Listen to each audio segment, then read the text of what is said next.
loading right now. We're not on, right?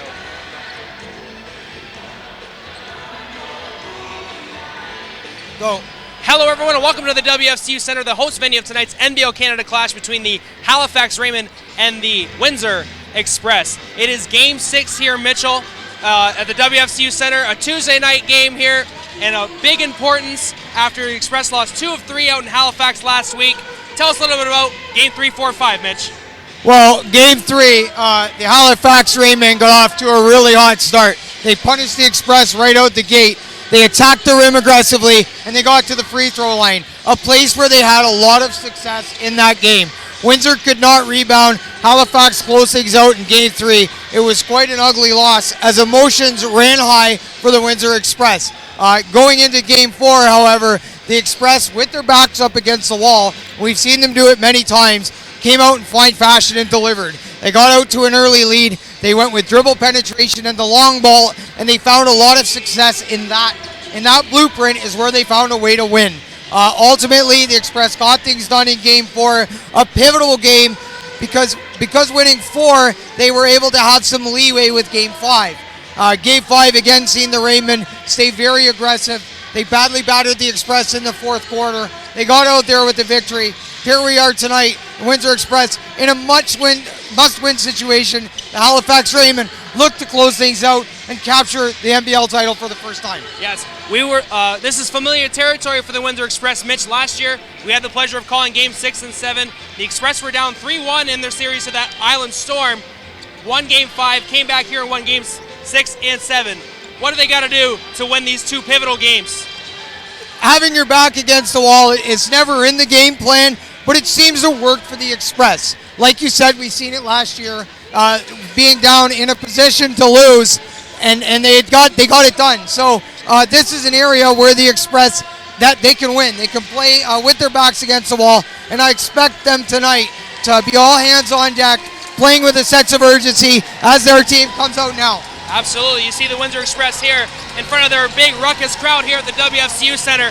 How big is this crowd going to help them out tonight, try and extend this series to Game 7? Well, if you look at the Windsor Express's story with home court advantage throughout the regular season, we know the WFCU Center is a place they can win. They've also beat the Halifax Rainmen here in Game 1. So the fan support will be instrumental in an Express victory. Absolutely. Now, in all 3 games that the Halifax Rainmen won, the Windsor Express were held to under 100 points. How huge is it going to be for the Express to have a huge start in Game 6 tonight? I want to see them go low to DeAndre right out of the gate. They also need spacing. Guys need, when DeAndre's doubled and tripled in the paint, guys need to move out and get open to shoot the jump shot. The dribble penetration long ball was the blueprint for success in Game 4, and I expect them to go back to that tonight. Certainly from the three-point line, where I know Mr. Tony Bennett is going to be monstrous. Now, conversely, the Halifax Rainmen are looking to close out this series, and they'll need their big 3 in Kevin Young, Leah McMorrow, and Tyrone Watson down low to pave the way. How is that 3 going to affect the game plan for the Express? Well, the key word there is big. And Kevin Young is not only a big-time defender, but a big-time player in the NBL. Nigel Spikes, Liam McMorrow, the size advantage down low for the Halifax Rainmen has been evident all series long.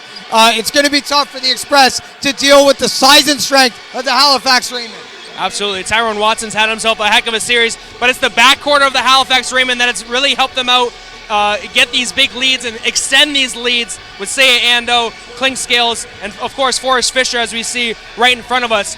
How is the backcourt battle going to be tonight, in your opinion? It's going to be an epic one and a fun one to watch. With the Halifax Rainmen size, you tend to forget about the quality play out of the guard position that you get to see. These guys are excellent three-point shooters. They execute, they can run dribble penetration, and they can shoot the jump shot, either the two-point basket or from the three-point line. So each team looks to be on both sides of the ball with strength tonight. Absolutely. And when you talk about teams, you talk about the MVPs of those teams, but the MVP of the league this year, Quinnell Brown, has been kind of quiet for the Express. Does he need to have a big game tonight for them to extend this series? He absolutely does. We know on the road it was Kirk Williams Jr. with the 36 that helped win the game for the Express in Game 4. They will need a hero tonight to come out and put the team on their back so the rest of the guys can follow suit. Absolutely. The Express are 8-1 in elimination games in their franchise's history. Let's hope they extend that tonight, make it 9-1 and force Game 7. From Brett Hedges and Mitch Kobe K on Knockstrom.tv, thank you for joining us on the pregame show. We're going to join you upstairs in a few moments for tip-off here on Knockstrom.tv, the home of the Windsor Express. We'll see you soon, folks.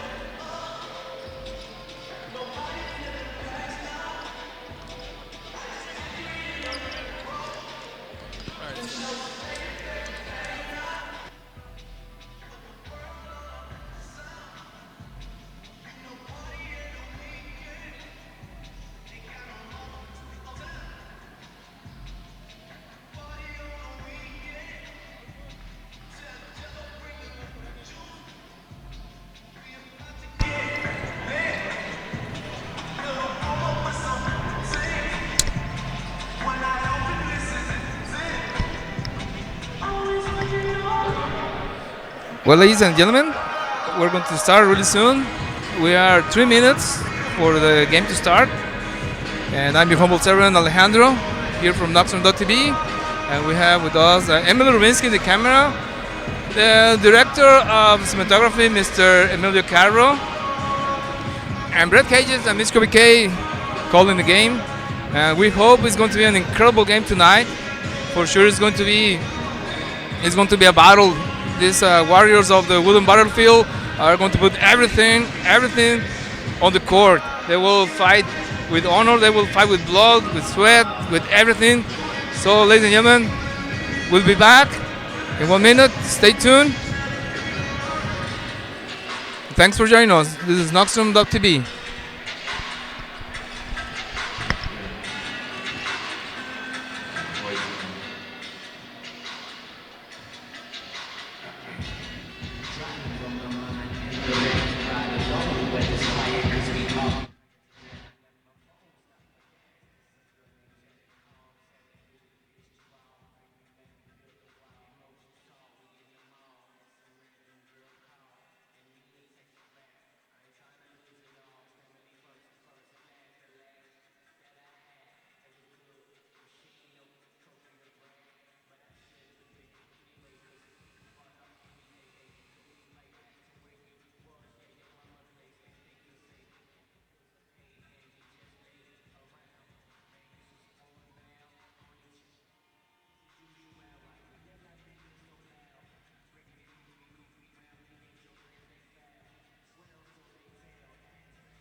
Thanks, Brett. Thanks, Mitch Kuigay, for that nice and incredible pregame show.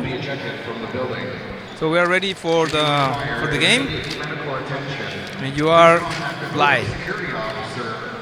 Thank you for that lovely introduction, Alex, and welcome everyone to the WFCU Center, the home of the Windsor Express. We are here for Game 6 of the NBL Canada Finals, and myself, Brett Hedges, and Mitch K have the pleasure of calling it tonight from the WFCU Center media booth. I'd like to thank you for joining us on our pregame talk with me and Mitch, and a wonderful crowd forming here at the WFCU Center, Mitch.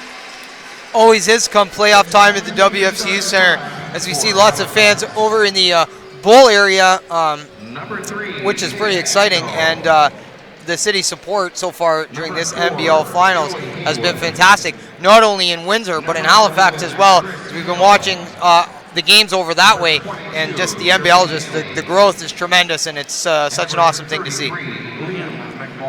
Do or die game here for the Windsor Express. They trail the NBL Finals 3-2, but they have been in this situation before. Last year they were trailing the Island Storm 3-2 when they came back to Windsor for Game 6 and 7, which they won en route to their first NBL Canada Championship.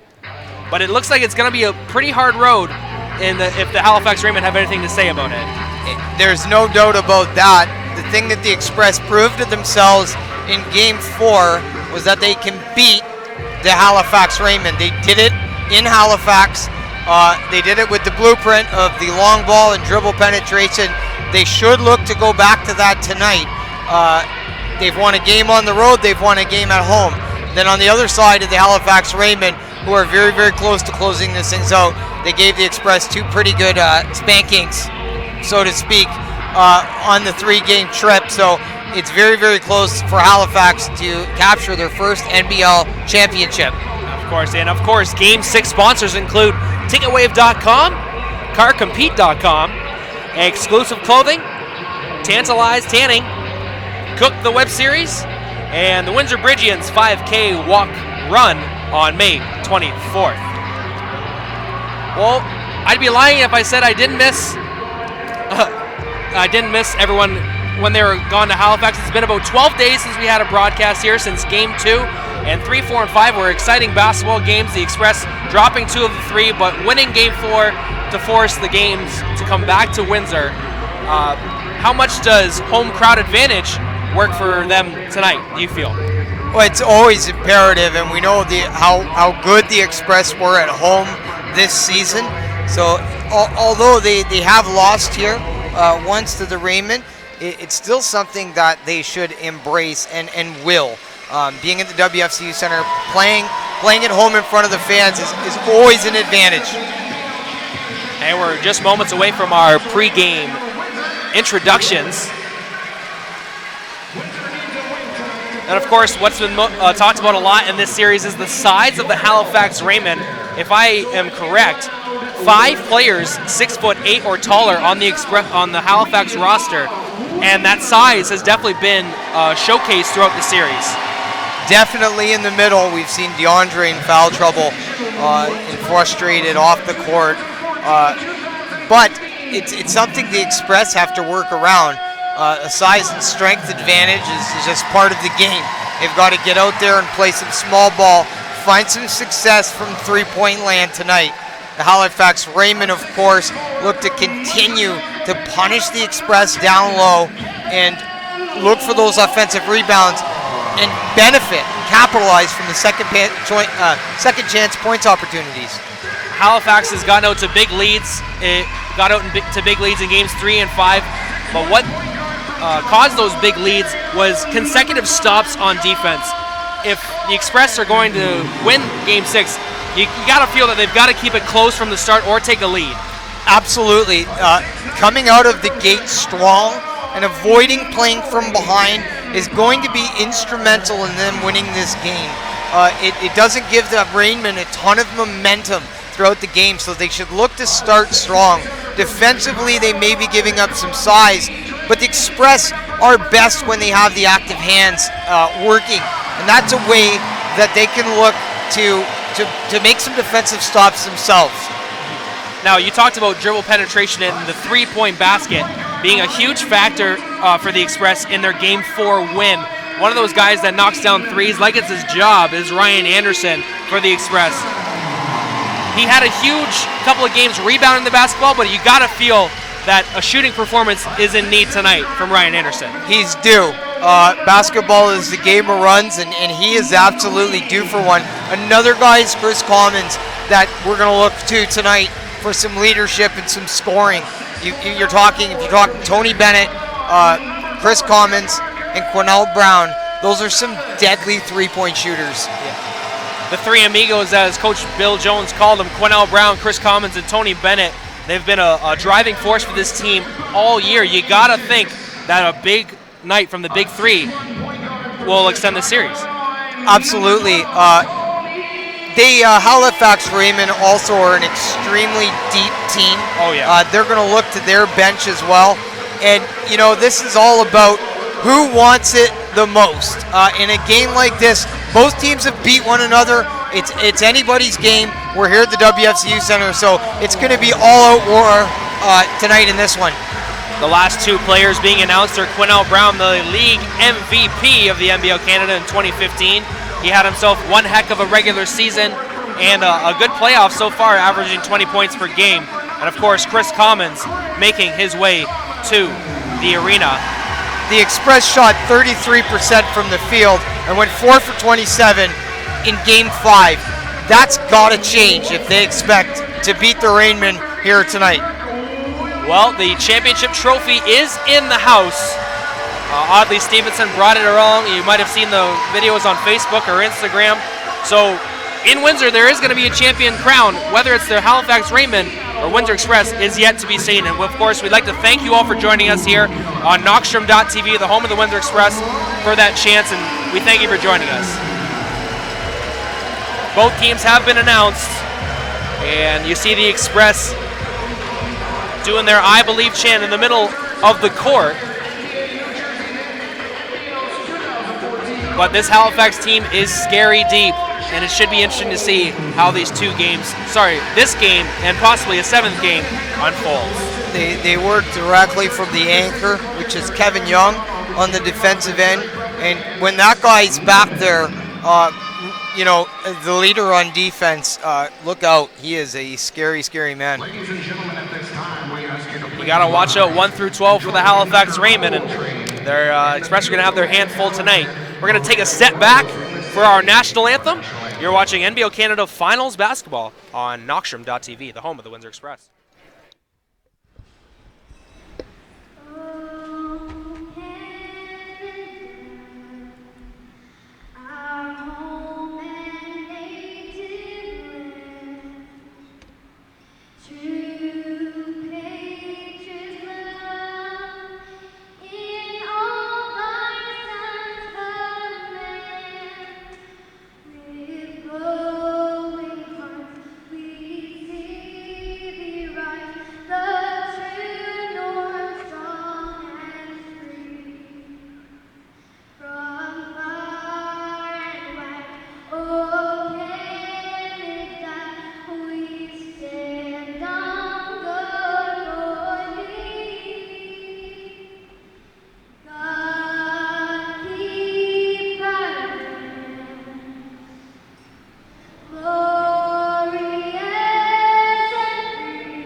Another wonderful rendition of the national anthem, this time by Miranda LaRose here at the WFCU Center.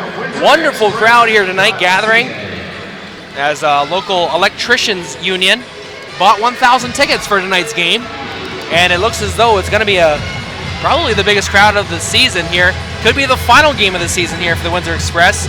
here in the NBL Finals, Game 6 almost underway. That right there is a stand-up reason, why the support in Windsor is so fantastic.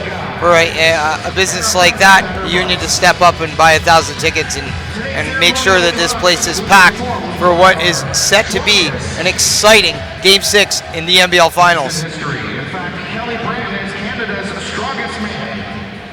And the ceremonial ball tip will be done by Canada's strongest man. I would like to challenge Kelly to an arm wrestle. I actually known Kelly for a long time and watched him grow as a weightlifter, and grow is an understatement. Yes, for sure. I think they just said that he bench pressed 800 pounds?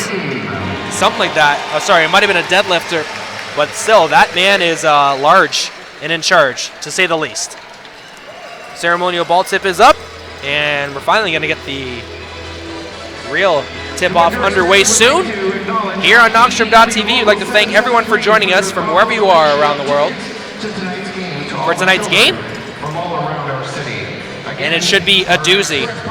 Looking forward to it, been looking forward to it ever since the Express clinched Game 6 with their Game 4 victory. So it should be fun tonight, and some exciting basketball is going to be underway real soon. Couple key and basic things that the Express need to do tonight is to make their free throws. We know in the last game that they won, they shot 70% from the line. They really did struggle in Game 3 from the free throw line. So that's another, turnovers and free throws, always very important in a game like this. Elimination game here for the Windsor Express, looking to hold off and clinch, force Game 7. The Halifax Rainmen start up with Saya Ando, Chris Cahill, Joey Haywood, Jermaine Daly, and Liam McMorrow. The Express counter with Tony Bennett, Ryan Anderson, Kirk Williams Jr., Quinnell Brown, and Chris Commons. Game is underway, and Halifax has the ball to start it off. Saya Ando goes inside to Liam McMorrow. He faces up on Kirk Williams. Puts up a hook shot, no good, rebounded by Commons. It's going to be a tough matchup tonight for Williams when he's playing up against Morrow. Bennett uses a high screener roll with Williams. He fakes the shot, gets McMorrow up in the air, reverse dribble, off the glass, draws a foul. Something we talked about in the pregame was the Express being aggressive. Kirk Williams Jr. taking it right at Liam McMorrow. First foul of the game goes against McMorrow, the 7'2" Toronto, Ontario native. Played out of Tennessee Tech, and he is all of 7'2", 275.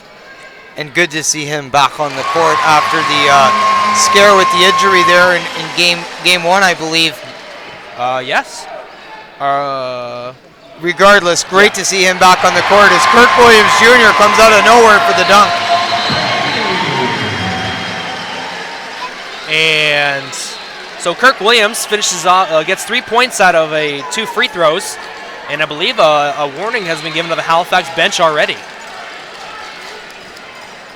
Of course, we're up in the media booth, so we don't get to hear the dialect between the officials and the benches. So this is all what we believe. So nothing official. Saya Ando loses the handle, drives baseline, puts up a floater, and scores. Saya Ando responds to Kirk Williams' 3 points play with a play of his own.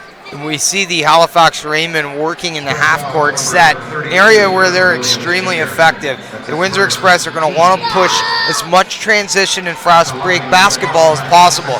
When they're defending in the half-court set, it's going to be tough, but they're going to just have to fight. Ando misses the free throw. Liam McMorrow is going to be called for early entry. So it'll be Express basketball on the far sideline here. Early goings of Game 6 of the NBL Finals.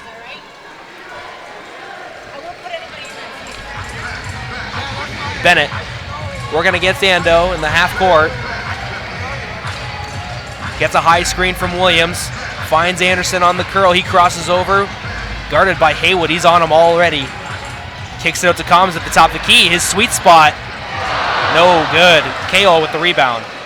Like Ryan Anderson opening things up by taking it to the rack and then finding the open man. Ando passes too strong. Quinnell Brown in transition gives it up to Chris Commons. He's off the glass and good. 2 early points off turnovers for the Windsor Express off the big defensive play. Ando calling the shots again. McMorrow in the low post, faces up, shoots, drops a 10-footer for his first points of the game. Kirk Williams Jr. giving him all kinds of time to shoot there. Bennett finds a seam, goes off the glass and good. We see Tony Bennett being aggressive with the dribble penetration. 7-4 Windsor Express lead here, 2 minutes into the first quarter in Game 6 of the NBL Finals. Halifax leads the series 3-2, and a foul is going to be called on Bennett. Express foul, number 12, Tony Bennett. Team's second foul, Bennett's first. The Rainmen, such a poised and collected basketball team. Pep Claros has them ready each time out, just to be relaxed and play basketball like pros. Ando off the glass, gets it to drop. He finds a little seam and he exploits it. 2 more points for Ando, 7-6 basketball game.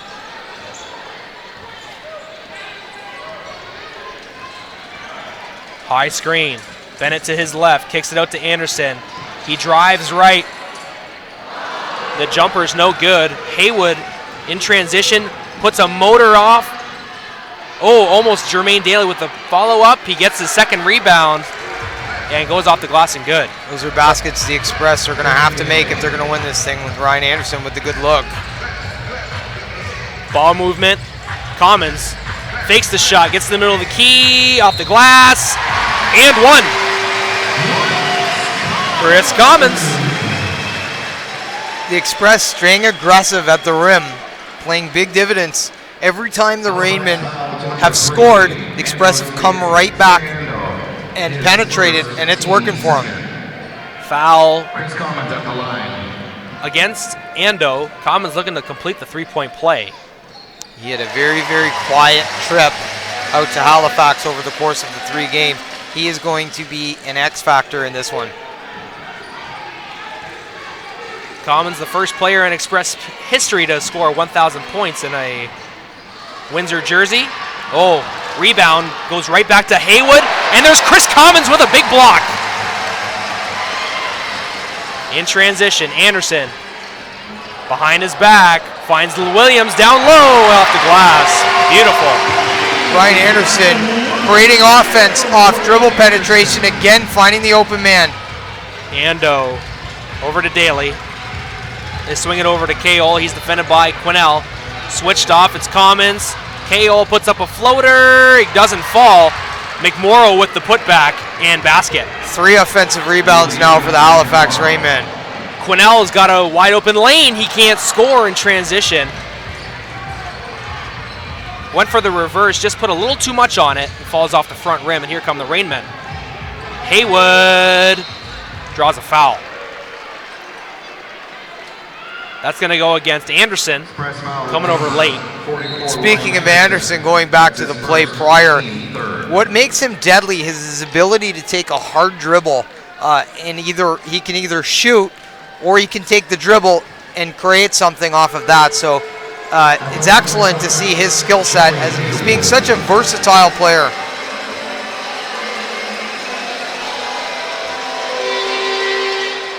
Haywood, the Vancouver, BC native, went to St. Mary's University in Halifax. I was speaking to a good friend of mine, Derek Hurst, one day, and he said, "Is that King Handles playing for Halifax?" And that is indeed his Twitter handle. Very, very good shooting guard out of the backcourt, and an excellent free throw shooter, as we see he makes both. He had a huge game in Game 5 for Halifax. Quinnell followed up by Kirk. It's good. Huge baskets for the Express to be able to get out and stick the putback. 14-12 the score.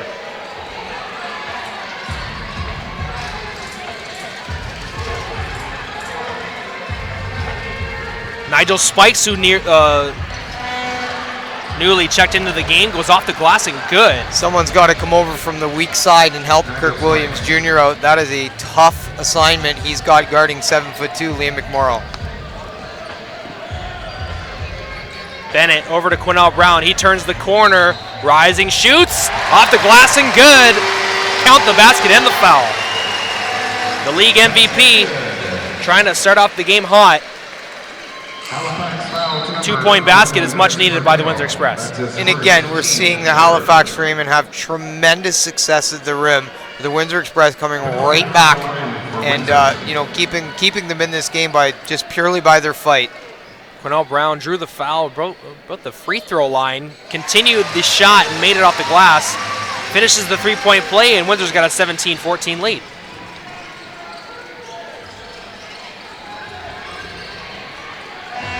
Haywood. Back out to Watson, who's also been a huge factor for the Rainmen in this series.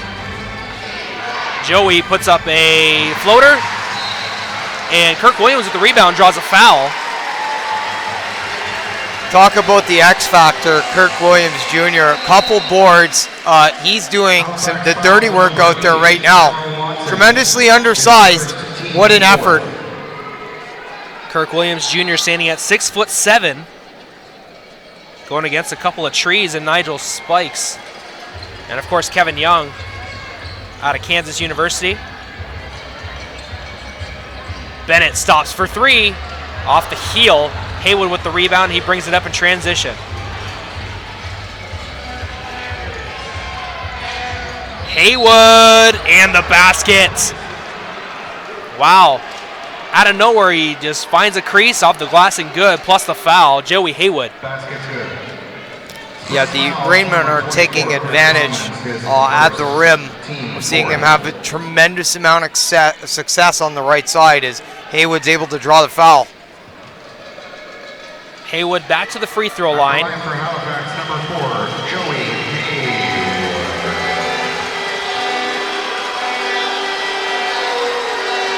Windsor crowd trying to make Haywood miss the free throw, but he knocks it through. All twine, and he ties this game up at 17. Haywood now 3 for 3 from the charity stripe. Q Brown looking inside. Kevin Young all over Chris Commons. That pass deflects off of the hands of Commons and out of bounds. Kevin Young, the 2014-15 NBL Defensive Player of the Year. Haywood steps into a jumper, knocks it down. Joey Haywood for two. Got to be a hand in the face if you're the Windsor Express. A guy like Haywood cannot have that much room to shoot. Bennett using a high screen from Commons, finds Anderson on the far wing. He's sweeping through, and an offensive foul going to be called against Anderson. Not much of a bump, but a bump nonetheless. Played like a veteran. So it'll be interesting to see when DeAndre makes his way onto the court. And that'll take us to our first timeout of the game, media timeout. And of course, Game 1 brought to you by Ticket Wave. Get your event tickets for all live concerts and sports. Visit 720 OLED Avenue in Windsor or visit them on the web at www.theticketwave.com or call 519-997-2845. Also brought to you by Car Compete. Harness the power of the internet with your fingertips when shopping online for used vehicles. Car Compete brings the dealerships to you in the comfort of your own home in one easy-to-use website. Take carcompete.com for a spin today. Pay less for your next vehicle, save time and hassle. That's Car Compete. Exclusive clothing will be closed for renovations until approximately May 10th. Make sure to serve you better with better prices, better product, and better space for a better shopping experience, because it's better when it's exclusive clothing.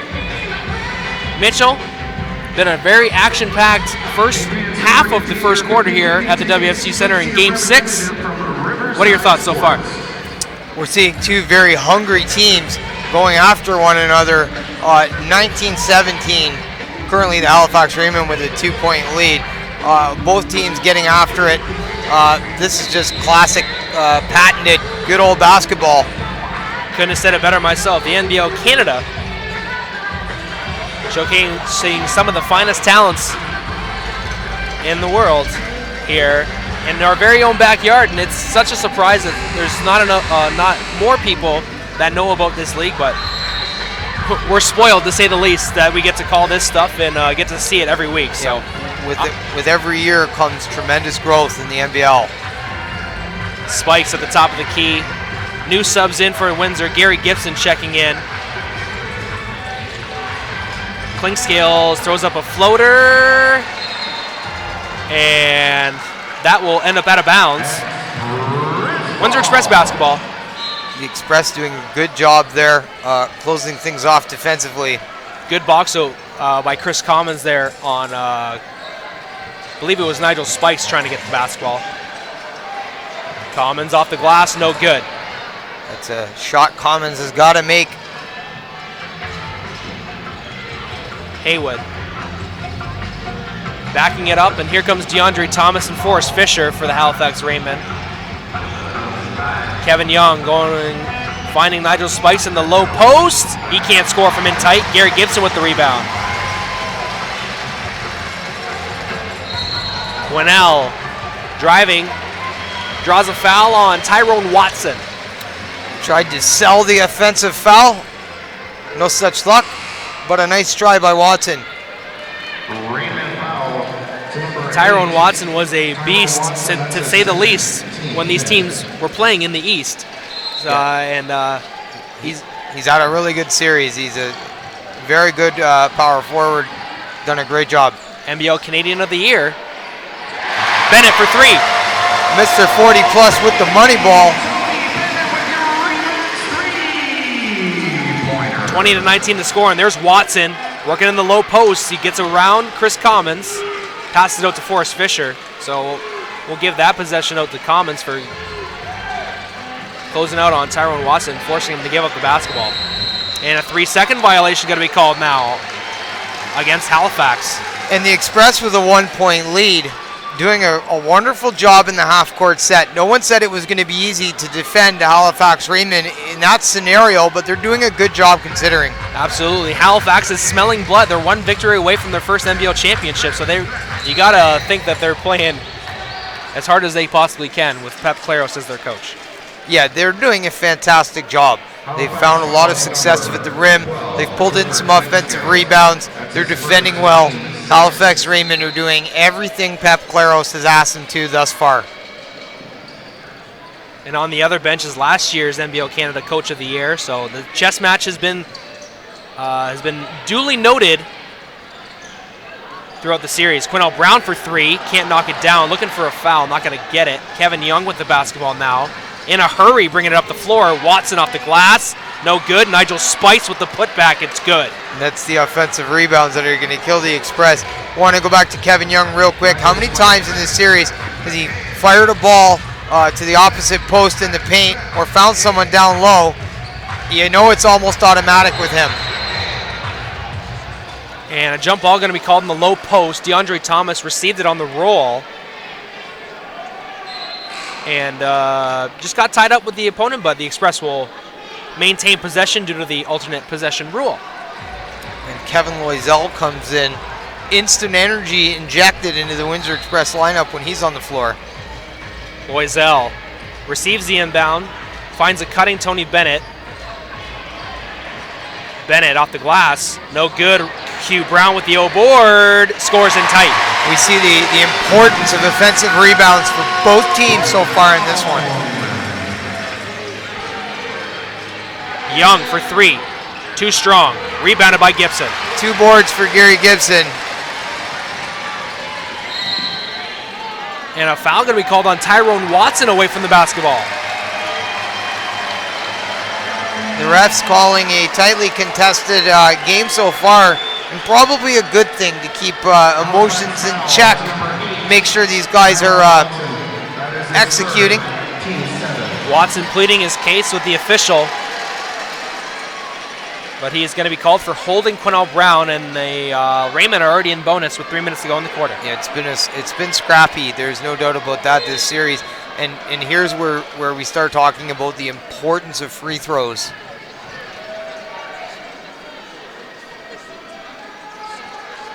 Quinnell Brown makes the first. A fantastic free throw shooter himself, up over 70% on the season. The NBL MVP, Quinnell Brown.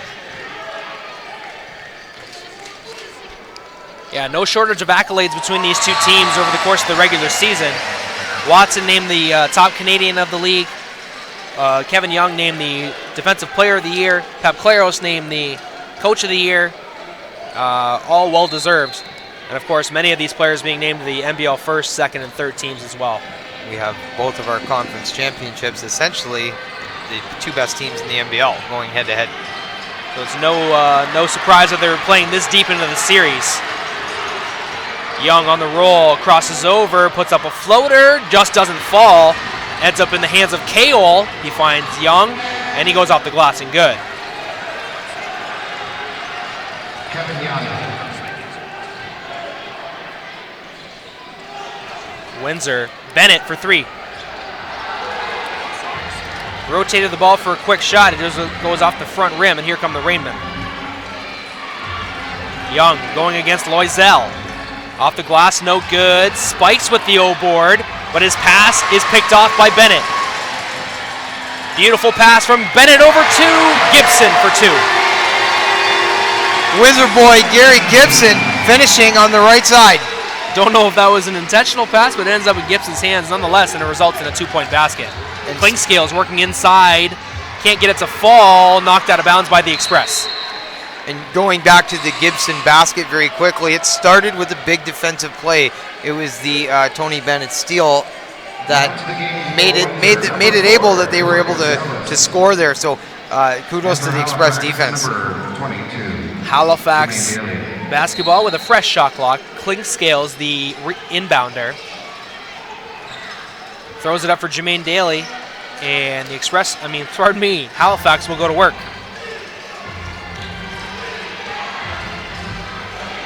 Kale on the far wing steps into a three, can't get it to fall. DeAndre with the rebound. You don't want Kale to start heating up from the three-point line, that's for sure. Forrest Fisher going to be charged with a blocking foul. Quinnell Brown in transition. And because of the foul, he'll go back to the free throw line. And the Express will take it. The Rainmen doing everything in their power to step over and take some offensive fouls, just not going their way with the referees thus far. When I was watching Game 5 on Sunday, thanks to Eastlink, saw some really good defensive rotation by Halifax, namely Tyrone Watson, who took a couple of bumps in down low. So some defensive pride being shown by Halifax here. Of course, and it's reminiscent of a team that plays good defense. It's a cause of a turnover, and it's in a way to get the ball back. So certainly a strategy that they look to employ with pride.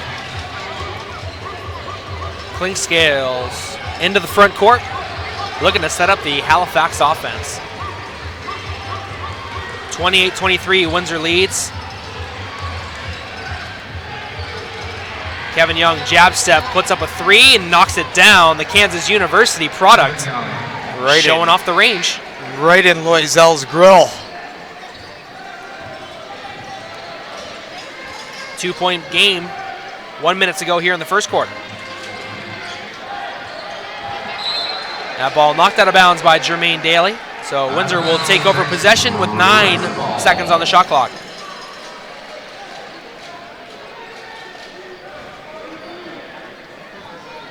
Quinnell Brown directing traffic. Jamarcus Ellis checks into the game.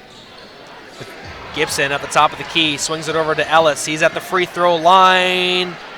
Gets around a couple defenders off the glass and good.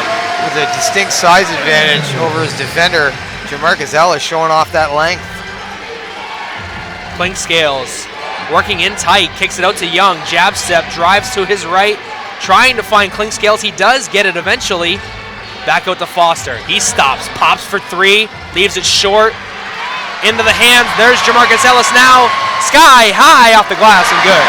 The Express finish once again in transition.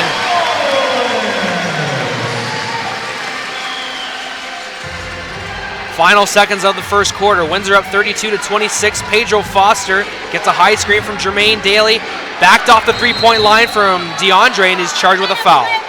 Some aggressive on-ball defense by the 300-pound center, DeAndre Thomas. I love the effort, though. Bill Jones liking the effort as well. He gives his big man a high five for some good on-ball defense. Charged for the foul, but only 6 seconds remain in the quarter. 5.8 left on the clock in the first quarter. The Halifax Rainmen will look to score here, no doubt. Daly receives the inbound. Finds Foster. He turns, shoots, draws a foul. That was Gary Gibson on Foster's hip. And he'll get 2 free throws.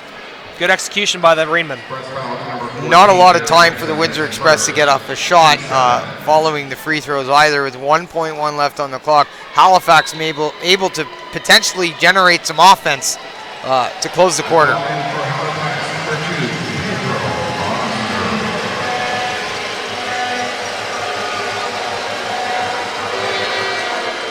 And Foster makes the first.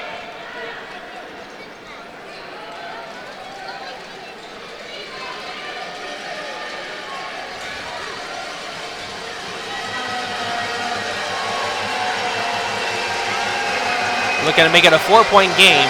Foster lines it up and fills it up. DeAndre running the baseline. Long pass into Kevin Loisel. He's got a shot. Oh, just off the mark. And that is how the first quarter ends. The Express come out with a 32-28 lead, and a much-needed lead if you're an Express fan. We talked about the importance of the Express getting out of the gate, and they did that. They're ending the first quarter with a 4-point lead. Both teams played extremely well. The Halifax Rainmen were fantastic on the offensive glass. They looked good in the half-court set. They got into some foul trouble, which allowed the Express to generate some extra offense. Overall, a fantastic first quarter by both sides. The Windsor Express need to really look at containing the offensive glass, and hopefully their long balls start to fall soon, because they didn't have a lot of success from the 3-point line. Overall, Brett, gotta love the first quarter of this game. Couldn't agree with you more. And where the Express were unable to knock down threes, they were able to knock down transition baskets off of turnovers, which is a big reason why they're up 4 points. There's no doubt about it. We've seen a few big defensive plays turn into offense, and that's been the story with them all year long. Great defense turning into even better offense. They pride themselves on that. It's part of the blueprint for this team. They should look to continue that throughout.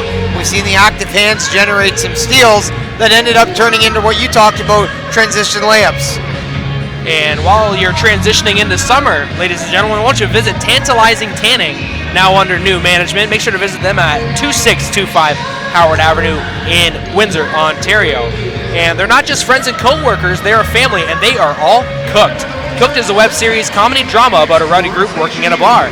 Cooked is uniquely funny, wacky, outrageous, and all filmed right here in Windsor, Ontario. Check out the Cooked Kickstarter campaign at www.kickstarter.com and help them reach their goal. This new web series will be the hottest thing cooking in 2015. And also, Game 2 brought to you by the North America Basketball Association. Make sure to start your spring with the Windsor Bridgians. Sign up now for the 5K walk run on May 24, brought to you by the Windsor Bridgians. Make sure to register at raceroster.com or contact info@windsorbridgians.com for more information.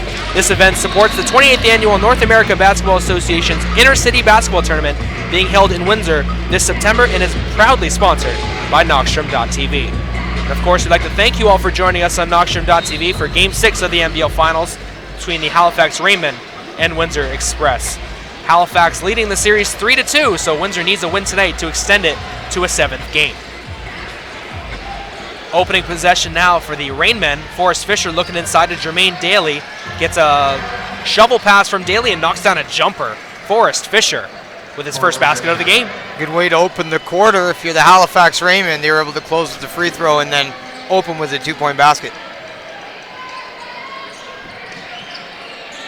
DeAndre working against Jermaine Daly, finds Kirk Williams at the opposite elbow, and he can't knock down the jumper.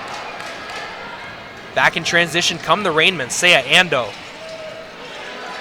Kevin Young facing up on Jamarcus, but he's charged with a reach. Young went to put it on the floor, but Ellis just got a little bit too much wrist before he got the ball, so he'll be charged with a foul. Team first.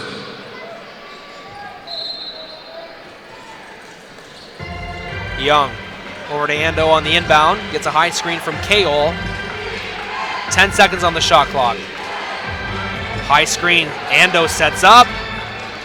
Does not knock down the three. Oh, and the outlet pass from DeAndre to Kevin Loisel goes through Kev's fingers, and that'll be Halifax basketball. A shame. Only the third turnover for the Express, and actually Halifax has 3 as well. So both teams playing very careful basketball. 32 to 30 the score. 1 minute into the second Q. Forrest Fisher lets go of a three. It's just short, and Kirk Williams with the rebound. 5 total rebounds for Kirk Williams Jr. Cleaning up the glass. DeAndre Thomas facing up on Daly once again, looking at all of his options, looking for a teammate. Spins out of the double team. Gibson, nice touch pass over to Loisel. He just can't get his hands on it though. Young in transition. No, can't knock down the reverse layup. Fantastic job by Jamarcus Ellis to come up with that rebound.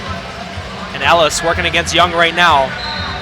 And Young's going to be called for a reach-in foul. Halifax is selling, but the refs are not buying. Halifax foul number 28. Going back quickly to the DeAndre play, when he gets into those double and triple teams, it's going to help him if players create and use space by getting open so he can find a clean pass for a nice jump shot. And it's good that he's recognizing the double teams and facing up and looking at all of his options. As Kevin Loisel takes a three, too strong. Taken by Young, and he's up the floor in a hurry. Gets a bump from Gibson and can't knock down the shot, but he will go to the free throw line for 2. Yeah, Young using that big strong body with the size advantage there over Gibson, able to draw a foul. Team in second. Young out of Kansas University, Big 12 guy making his presence felt here in the NBL Canada. Made a triple in the first quarter. He's also got 5 points and a board. Add a free throw to that, and another one to come. Yeah, make it 6 for the NBL Defensive Player of the Year. And he has been so much fun to watch on both ends of the floor, Brett. Young knocks down both free throws, ties the game up in 32. No baskets so far in the second quarter for the Windsor Express. And the Rainmen 7 for 8 from the free throw line. The Express 7 for 8, so no slouches themselves from the charity stripe. Both teams shooting great from the free throw line so far. Gibson turning the corner, kicks it out to Bennett.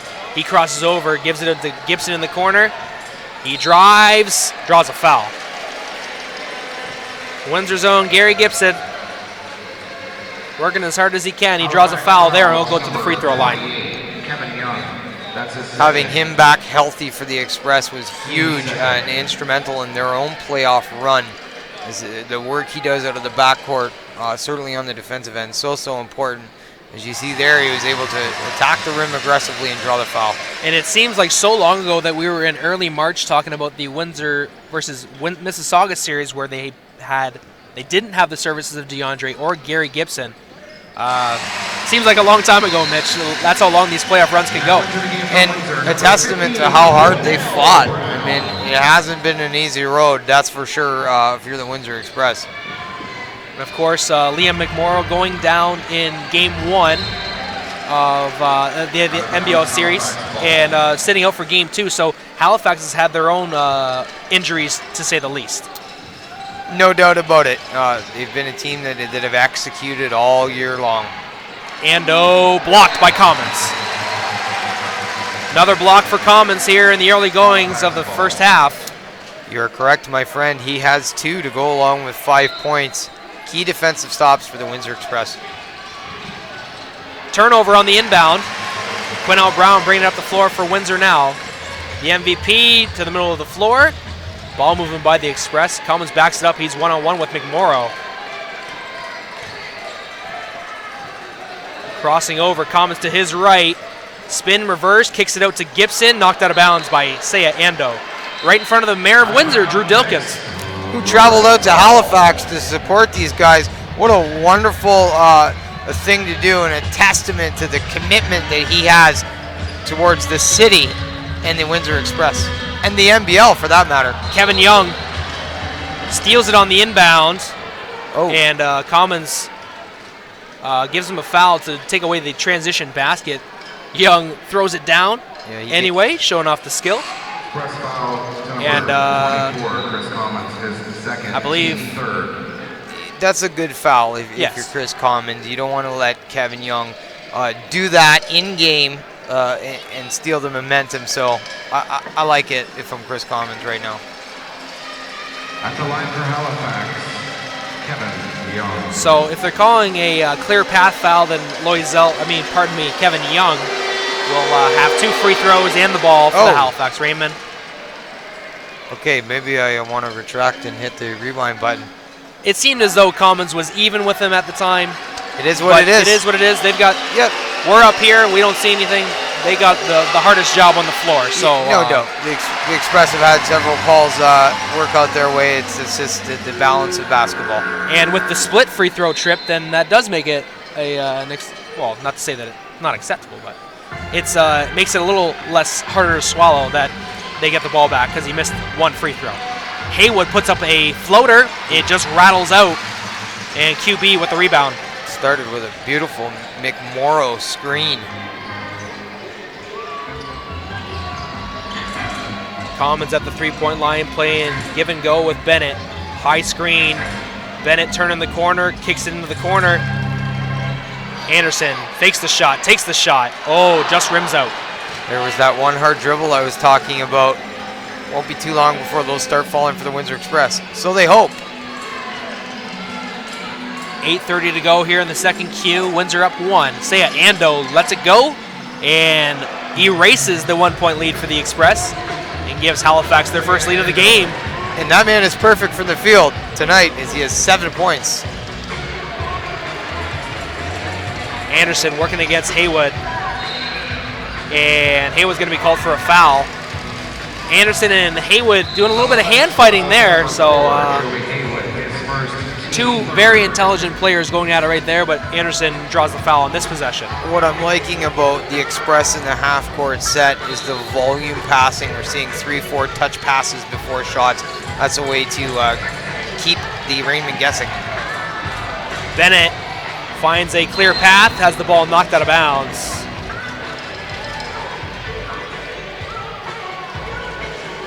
Express ball.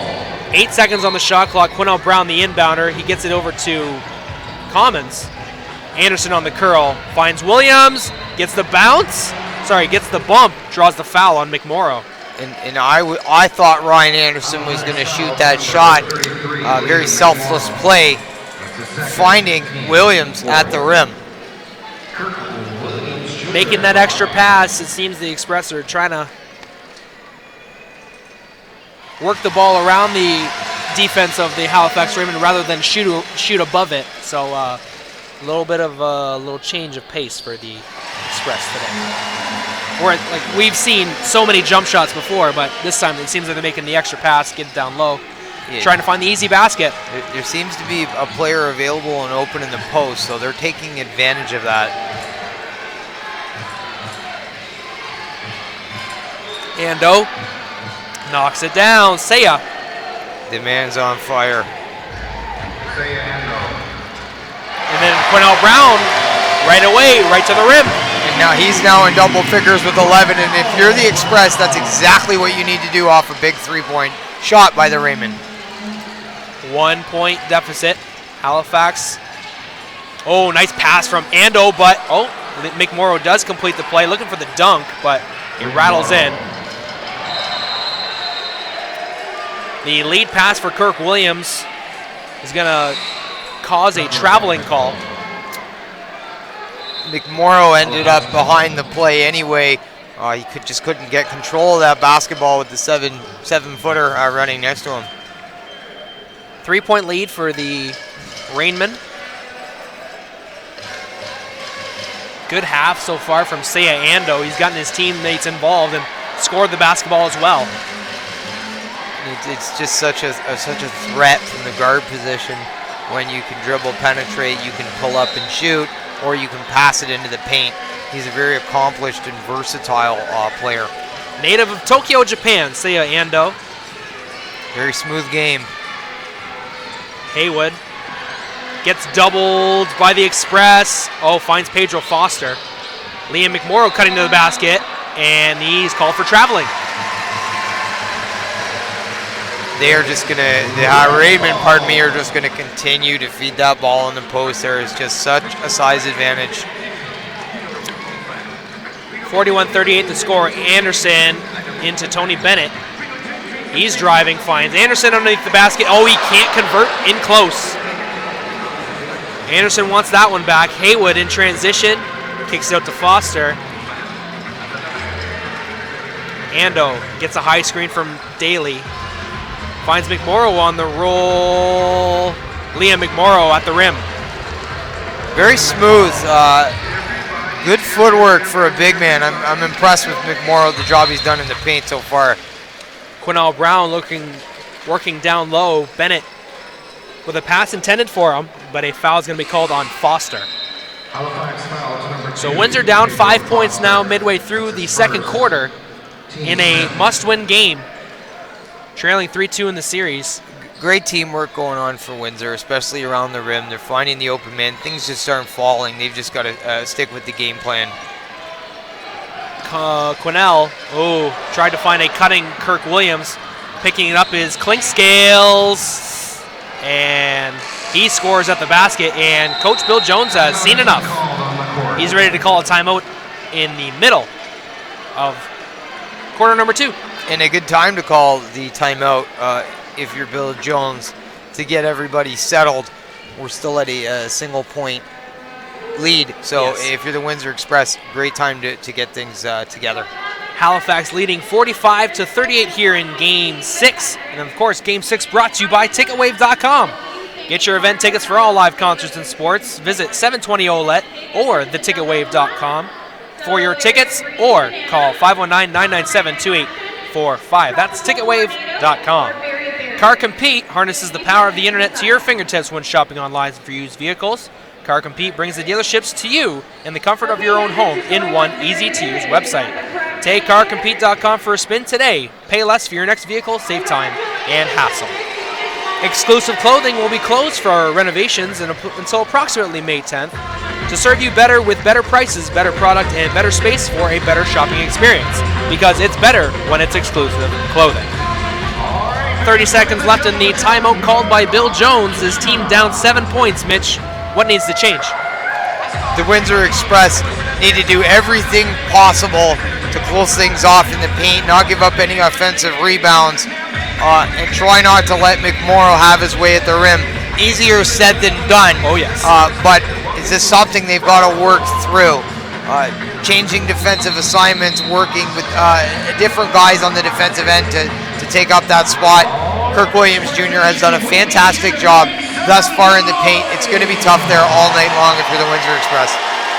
Many league representatives here. We see Audley Stevenson and some other owners from across the league. You see David Magley of the Brampton A's, who took the Express to Game 7 in the conference finals, as well as London Lightning owner Vito. Out of the timeout, Commons working against Daly, puts up a skyhook over Spikes, and it's good. Up over the big man, Nigel Spikes. Chris Commons with a big basket out of the timeout for the Express. They trail by 5. Now looking to stop the Rainmen. Foster just can't get the basket to fall. Anderson pushing the ball in transition, spinning in tight, and drawing a foul. That's going to go against Daly, I believe. So the Express scoring basket out of the timeout, very important. And then Anderson with the rebound, able to get things out in transition. Haywood charged with the foul.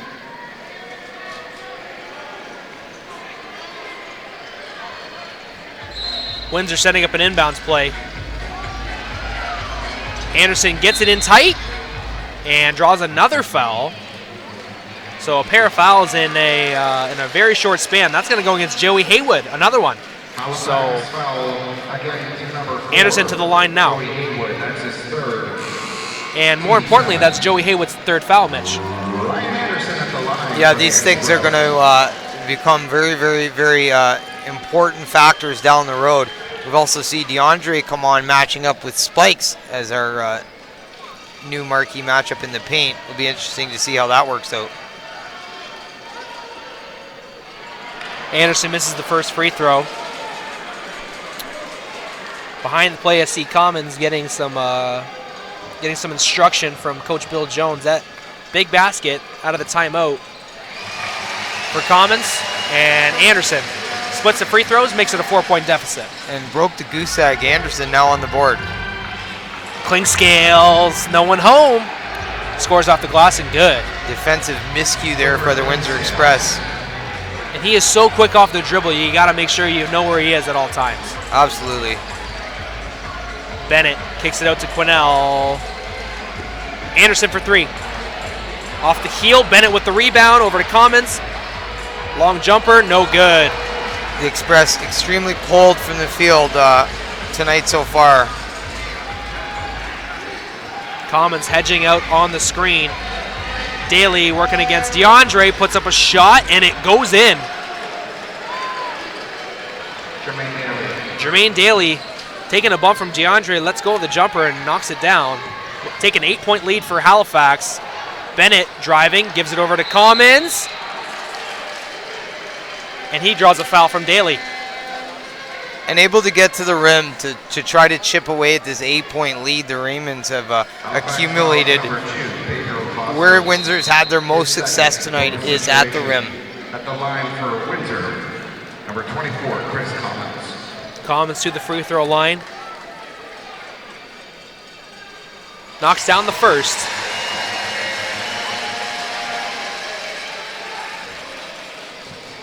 CC looking to make it two made free throws.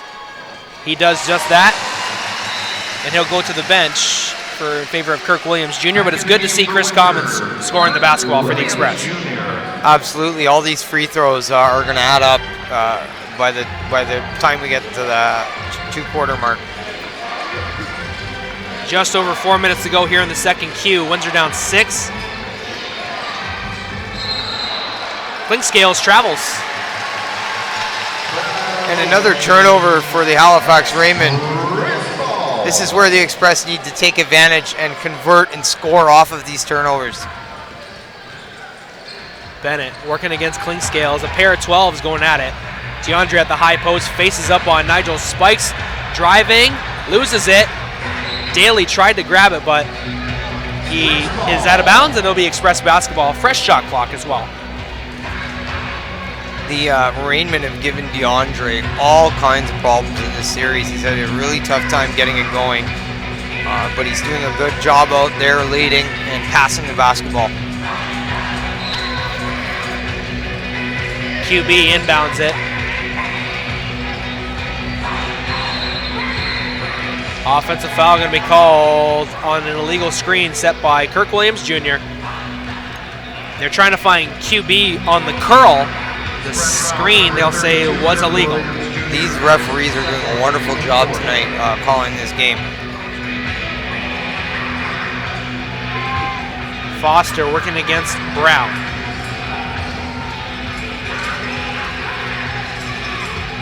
Foster for three. Knocks it down. And there was two Rainman screens before Foster let go of that three-pointer. Creating space for the guard to put up the tray. Halifax trying to end the series tonight on the road in Game 6. Pass deflected by Forrest Fisher. He brings it up in transition, stops at the three-point line, hands it off to Foster, and here come the Rainmen.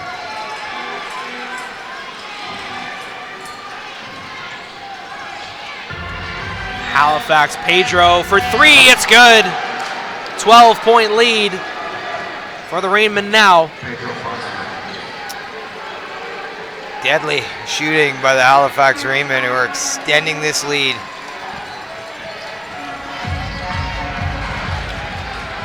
Out to Quinnell Brown, uses a high screen from DeAndre, loses it, gets it back, scores on the run. And a much-needed basket from the Express leader.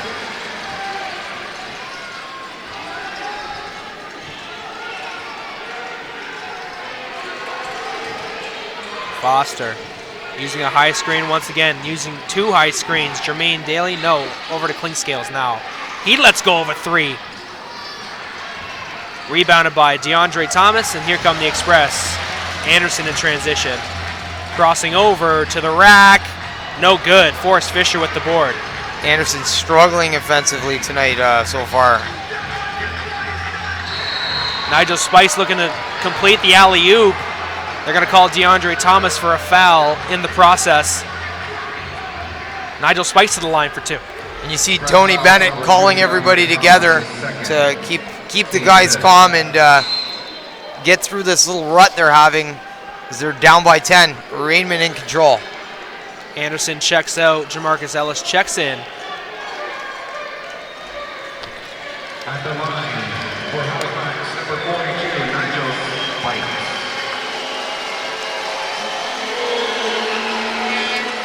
Spikes. Spikes knocks down the first. And Kevin Loisel set to join the action. He's waiting for a sub. 6'11", Nigel Spikes out of Fort Lauderdale. Knocks down both. Loisel checks in for DeAndre. When your big men are Nigel Spikes and Liam McMorrow, you're doing all right. Those guys are just fantastic big men in this league. 2 minutes to go until halftime. Forrest Fisher going to be called for a foul on QB.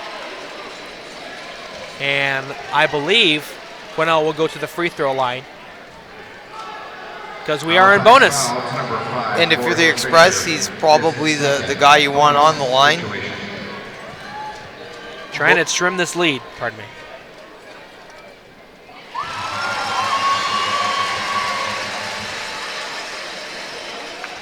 And what a pleasure it's been watching Quinnell Brown work this season. The league's MVP. Yeah, not only throughout the regular season, but the playoffs as well. He's put up some serious numbers. Wasn't named the MVP for nothing, that's for sure. Quinnell Brown has been fantastic for the Windsor Express. Forrest Fisher loses it. Kale's there to save it, and Jermaine Daly's there on the rotation. Halifax doing whatever it takes tonight. Clinkscales at the free throw line. And a foul's going to be called. I believe that's going to go against Kevin. Loisel? Yes. Kevin Young checks back in. $1:32 left in the second quarter. Windsor down 10 points. Young playing. Oh no, he's going to be called for a charge. Kevin Loisel slides over to the left lane just in time. Saves the basket. Nigel Spikes was going to slam it home if not for the call, pardon me. And a chance for the Express to get it back to single digits. Ball goes through the wickets. No, they get it back. Kirk Williams to the line after that series of plays. A pass went through the wickets of Kirk Williams Jr. It goes off a foot or a hand. He gets it back, goes to the rack, and draws a foul. The wickets. Is that a cricket reference? Yes. Nice. It's that time of year, cricket season. You know who else plays cricket? My friend Jess Clay. Nice. She's listening right now. Excellent. Thank you. Anyway, for back us. to basketball. Thank you all for joining us here on Knoxstrom.tv for Game 6 of the NBL Canada Finals. Windsor currently trailing by 10. Make that 9 after the Kirk Williams Jr. free throw. And the Express will be able to go into the dressing room happy with the job they've done from the line. Talked about how important these free throws would be at the start of the game. Now down by 9, it's showing.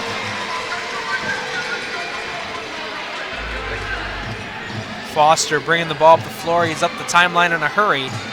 Just over 1 minute to go here in the first half. Kale stops on a dime, working on Quinnell. He just can't get the roll off the rim. QB in transition at the rack. What a finish for the MVP, Quinnell Brown. 7-point deficit now. Halifax looking to respond. Take some time off the clock. Foster for three. Yes, he did. Just deadly. Pedro Foster, his third three of the half. It's good. They're going to call a foul away from the play after the ball went through the hoop. So it'll be a Windsor ball. Spike's going to be called for the foul. So Loisel to the free throw line. Down 10 points, but Halifax going to get the basketball right after these free throws. Loisel worked hard at the free throw line this season, and his hard work is paying off. The evidence is on the floor, Mr. Brett Hedges. That's right.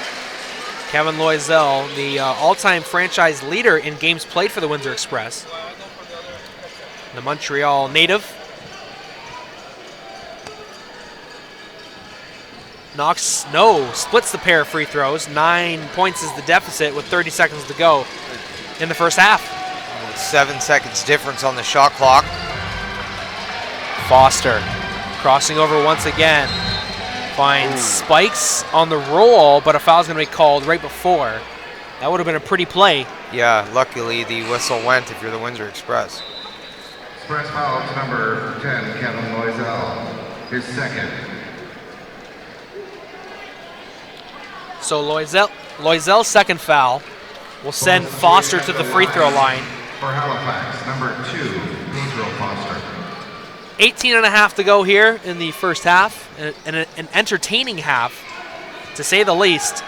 Over 110 points scored so far. And now, we do see a lot of size on the court for the Rainmen, but they don't have their 2 big men out. So this is a good opportunity for the Express to come back down and make something happen at the rim. If he misses, get the offensive rebound. Foster puts the first free throw through the hoop.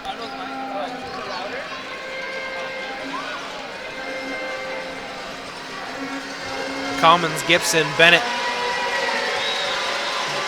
Brown, and Williams. Foster. I'd think that might have been coming out. The ball was coming out of the hoop, and Quinnell Brown unintentionally knocked it in. Are they going to say 1 point or 2? I believe they're going to say 2 points. Yeah, he was after that rebound. Gibson finds Quinnell Brown. He's doubled, kicks it out to Bennett. Extra pass down low to Williams. He can't get it to fall. 5 seconds to go. Clinkscale's in a hurry. Over to Cale, and he finishes. No, he doesn't. Tried to make it 14 points at the half, but instead Halifax will go up. Will go into halftime up 12. And the Express, with a little bit of a breakdown in the closing seconds of the second quarter, got away with one there as the Rainmen couldn't convert. 63-51 the score here with a 15-minute break for halftime. And while you've got some time, folks, make sure to visit Tantalizing Tanning underneath new management. Visit them at 2625 Howard Avenue. And of course, make sure to watch the new web series, Cooked. They're not just friends and co-workers, they're a family and they are all cooked. Cooked is a web series comedy drama about a rowdy group working in a bar. It is uniquely funny, wacky, and outrageous, and filmed all right here in Windsor. Check out Kickstarter.com to help them reach their goal for the new hottest thing cooking in 2015. Mitch, we saw a lot of action here in the first half. What are your thoughts about that beautiful basketball that we just watched? We're watching the Halifax Rainmen try to close things out and win this title on the road. They've been really poised. They've done everything well, except the volume of fouling. Everything that the Halifax Rainmen have done, they've executed well. Pep Claros has prepared this team. They are deadly from the three-point line right now. They're also doing a good job making things happen at the rim. They're communicating and they're playing very good basketball. The Express are fighting with their lives to stay alive. Now, all things considered, they did a really good job. There's a lot of shots and plays that they'd like to have back. A lot of things bounced out the rim, but that's the way it is with basketball. They were a little bit cold from the field. I look and hope that they shoot the jump shot with some more precision and at a higher rate of efficiency in the second half. They did a good job in the paint themselves. They played great in transition. They've just got to really, really work hard in the second half. First half is over. We're going to step back for a few moments and enjoy the halftime show. You're watching NBL Canada basketball on Knockstrom.tv, the home of the Windsor Express. We'll join you shortly, everyone.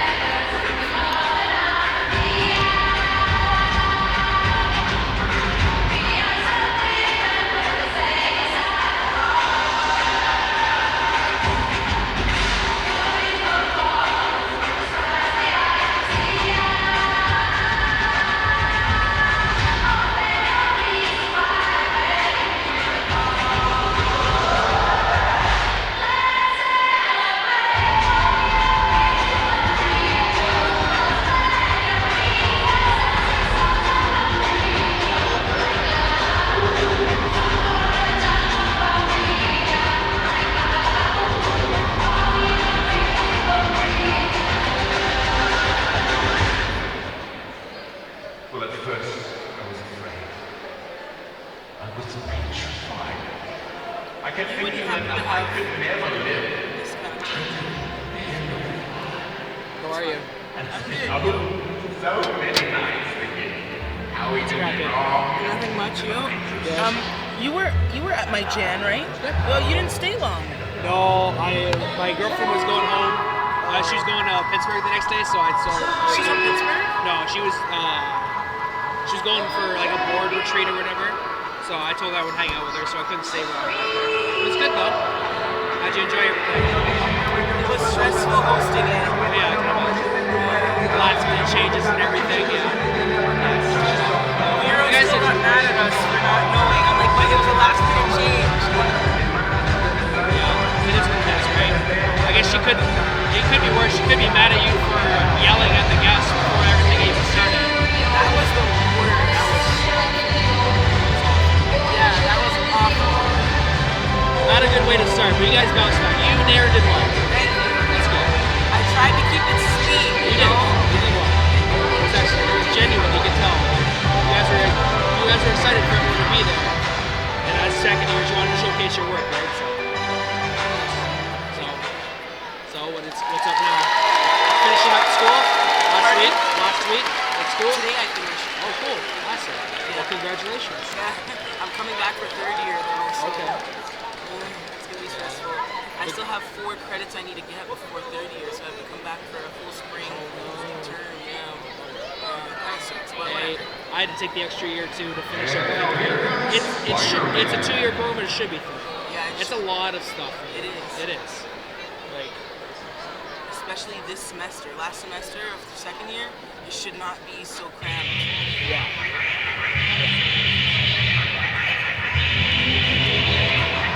All good first half. Yeah.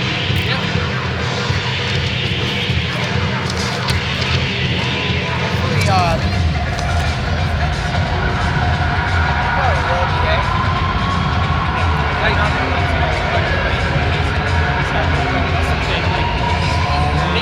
Yeah, he should. And he's getting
got the volume up.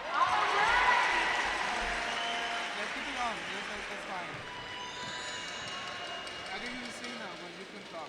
Okay? Oh, so close, right off the rim. Now it's time for the half-court shot.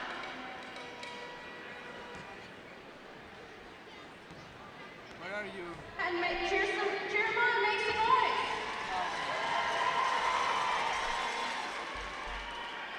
Oh, almost. Great job, standing. Windsor Express ticket standing and cash on display. Are you going to read the ladies the red tab? The Windsor Express would like to thank the following sponsors for their support this season.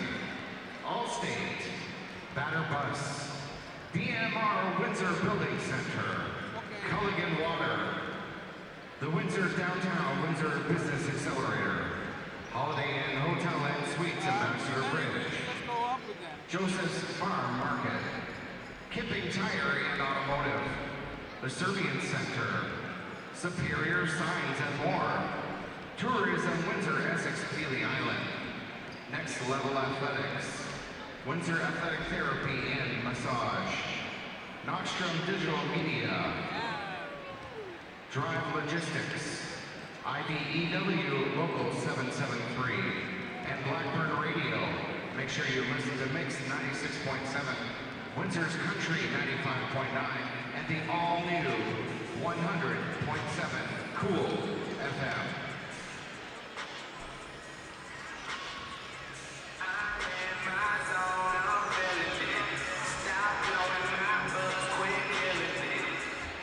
The Windsor Express would like to thank the following groups and birthdays coming out tonight.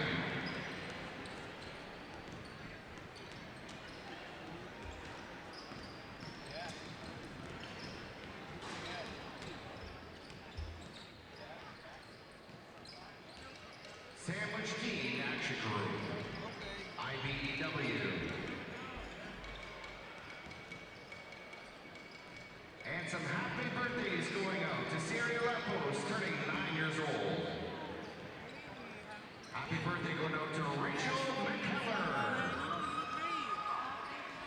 Happy birthday going out to Hannah, turning 10. Happy 31st anniversary to Kevin and Colleen. Yes, right there. Just tell The Windsor Express thank all of our groups and birthdays for coming out and celebrating with your Windsor Express. Yes, we start with. I'll bring it. Sit it down.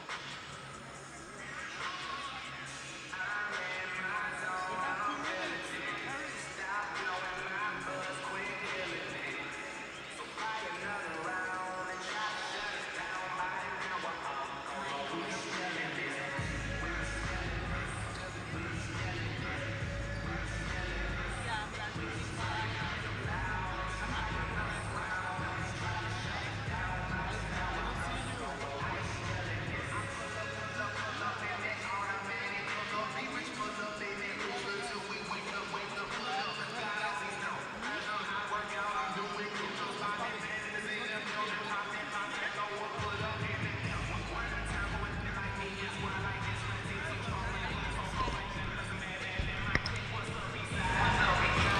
Testing, testing.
Shay Rochelle here with Knoxstrom Digital Media. I am here at Game 6, the finals. This is it. Hopefully they win it tonight.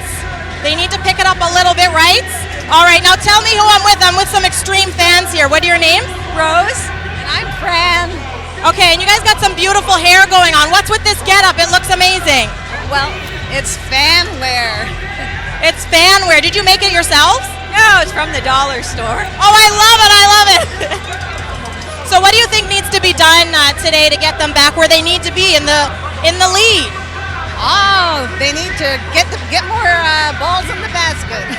Hey, that's profound. It's true, though. That's what they need, right? All right. Now, who's your favorite player? Lozelle. Let's give them a cheer. Their best cheer. All right. Thanks, guys. Back to you and back to the game. Thank you very much, Shay, and what a wonderful interview with some of our wonderful fans here at the WFCU Center. And the best fan of the NBL Canada is in the booth with us now here. I love it. Thank you. We've got Audley Stevenson. And Audley, how was your drive with the championship trophy down to Windsor? Yeah, we did okay. You know, we only made a couple stops, but the trophy's is safe. It's very safe and sound at this point. Absolutely. We don't know if we're giving it out or not tonight, but we'll see. You never know, right? What are your thoughts about the first half of basketball that we just watched?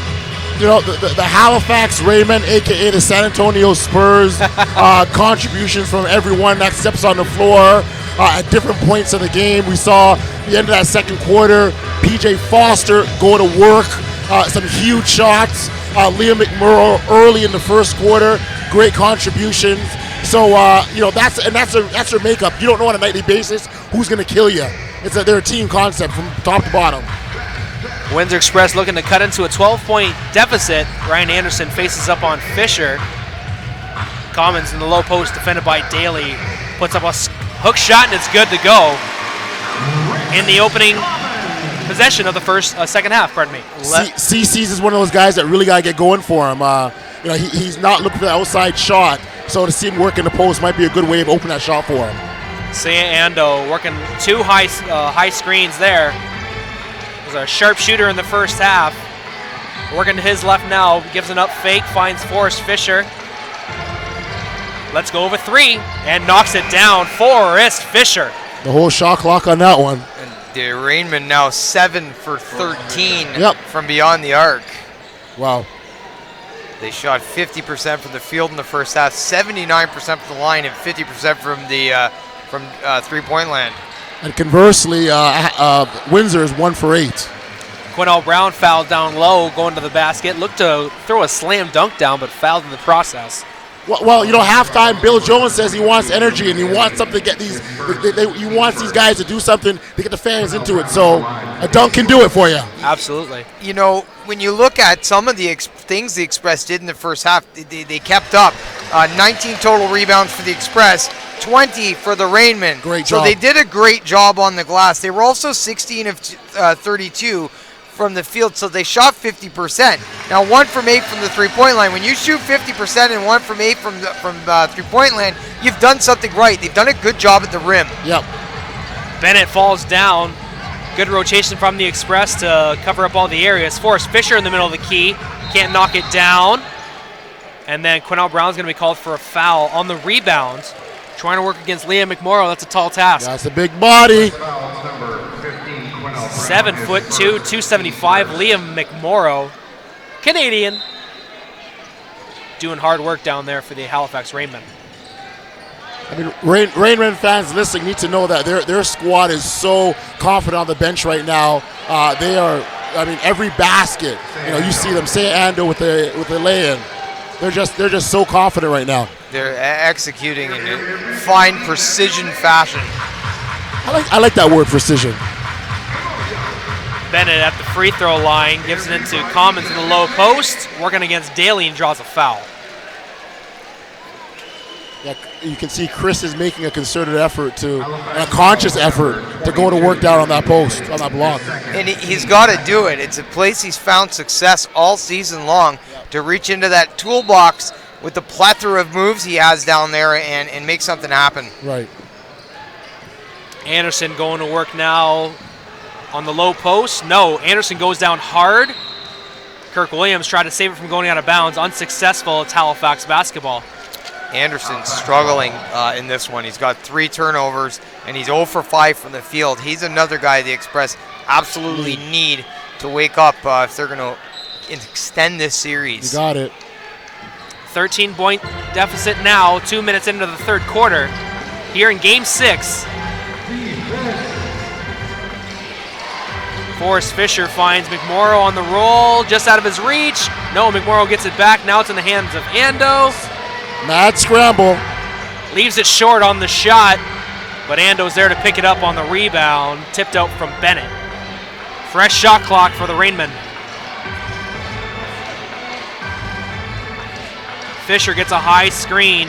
Good hedge out there from Commons. Passes deflected, but into the hands of Daly to Kaol, and the putback from McMorrow. The ball is bouncing the way of the Halifax Rainmen. I mean, you saw 3 tips on that possession, and Windsor couldn't come up with the ball. 7 offensive rebounds now for the Rainmen. Halifax foul to number 3. Bennett draws a foul on Ando. That's his second. And again, Windsor is in catch-up mode, down by 15. And Daly's going to be called for a foul on the inbound. Commons, the victim. I want to give a shout out to the players, how they made the game-to-game adjustment, recognizing how it's going to be called tonight by the refs. And I think they've adjusted great if you consider some of the other games that we've seen in the series.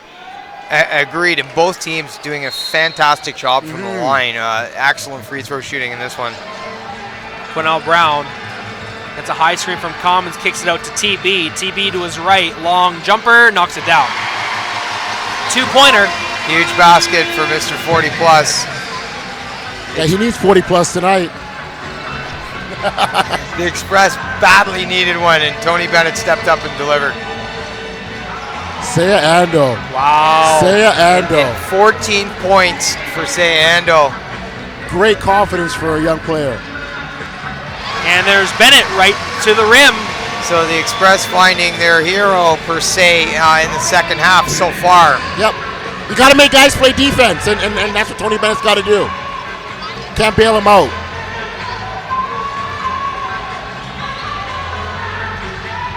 Ball turned over. Kirk Williams Jr. has it. Swings it over to Tony Bennett. Here come the Express. QB on the baseline driving. Short side, off the glass and good. And now 6 points off turnovers for the Express. Again, big defense, big dividends. Yep. Nigel spikes in the middle of the key, kicks it up to Kaol for 3. Off the rim.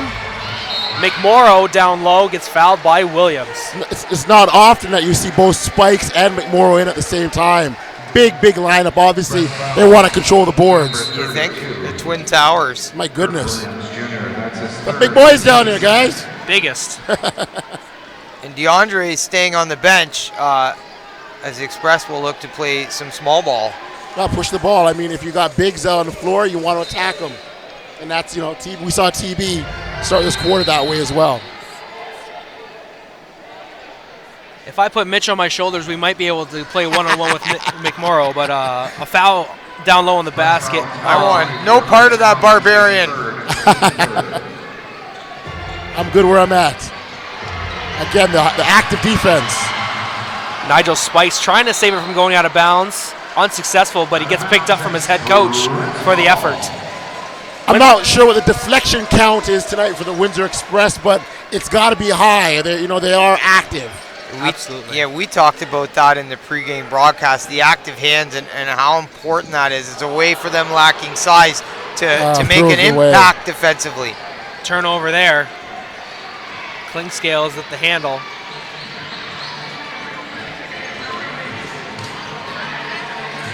Nigel Spikes working against Commons, and he's going to get a foul called against him. Oh, as Nigel Spikes runs into a cameraman on the baseline.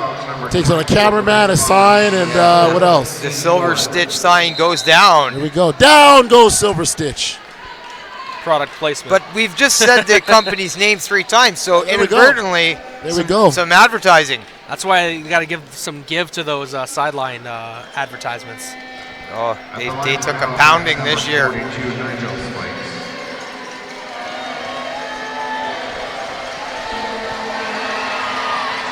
Nigel knocks down the first of 2. And 3 for 3 from the line tonight, 7 points. Nigel Spikes, really, really quality free throw shooter for a guy that big.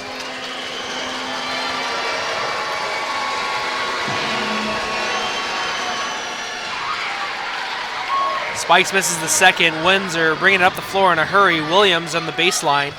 Working against Fisher now. Finds Loisel in the low post and draws a foul on McMorrow.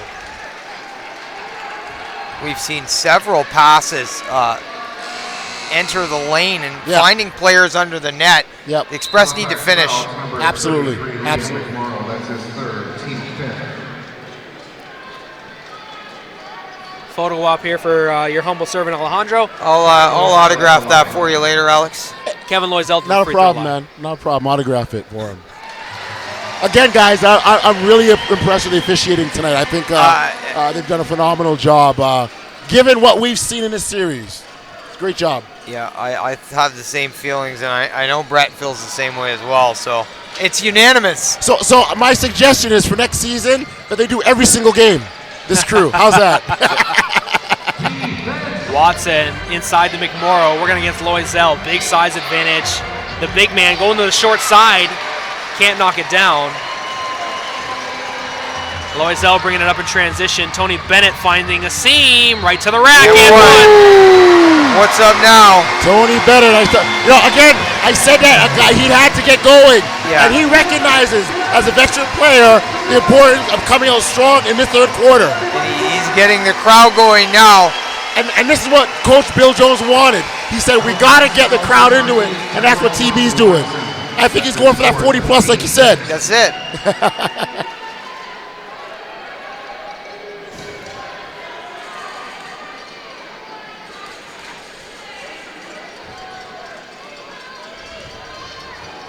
Tony Bennett looking to complete the three-point play.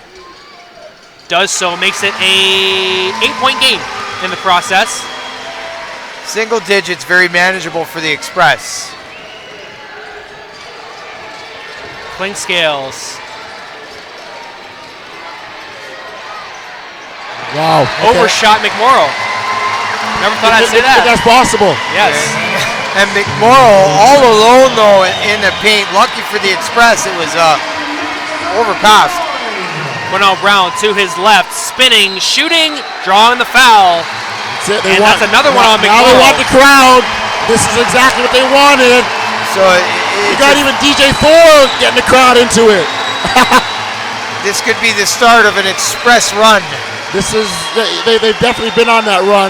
And listen, if you're Halifax, you had to see this coming. They're at home in a must-win game. They had to. Now it's about withstanding that. And I'm not sure how many fouls that's going to be on McMorrow, but it's got to be up there in the 4 range, I think. He had 2 throughout the first 2 quarters, so that's got to be at least 2 in this quarter for him. We're likely at 4. And Young at the free throw line. Quinell Brown splits from the free throw line.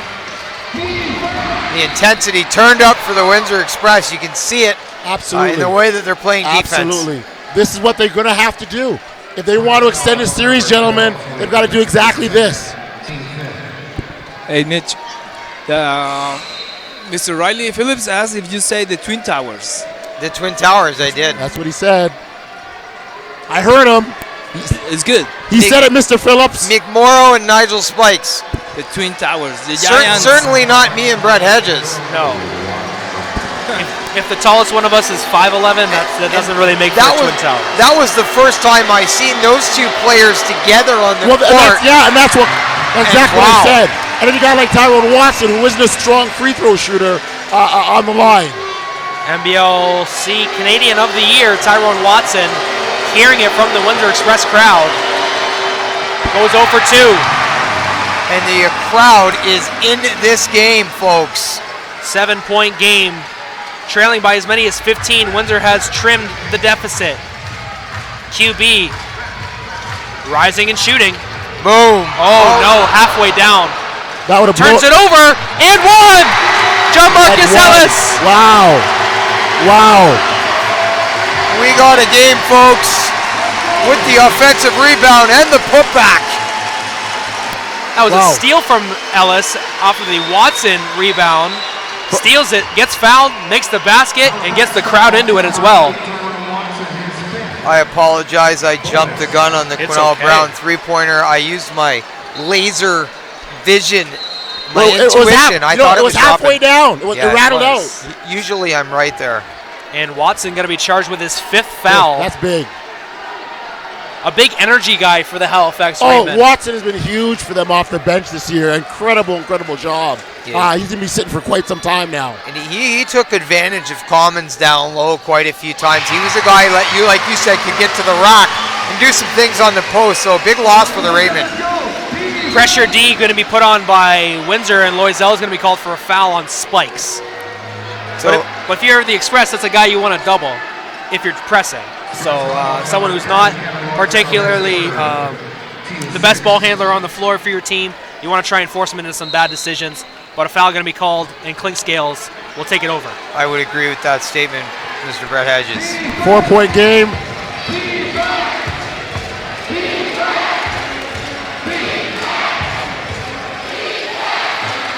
Clink Scales again with the D. Deflection.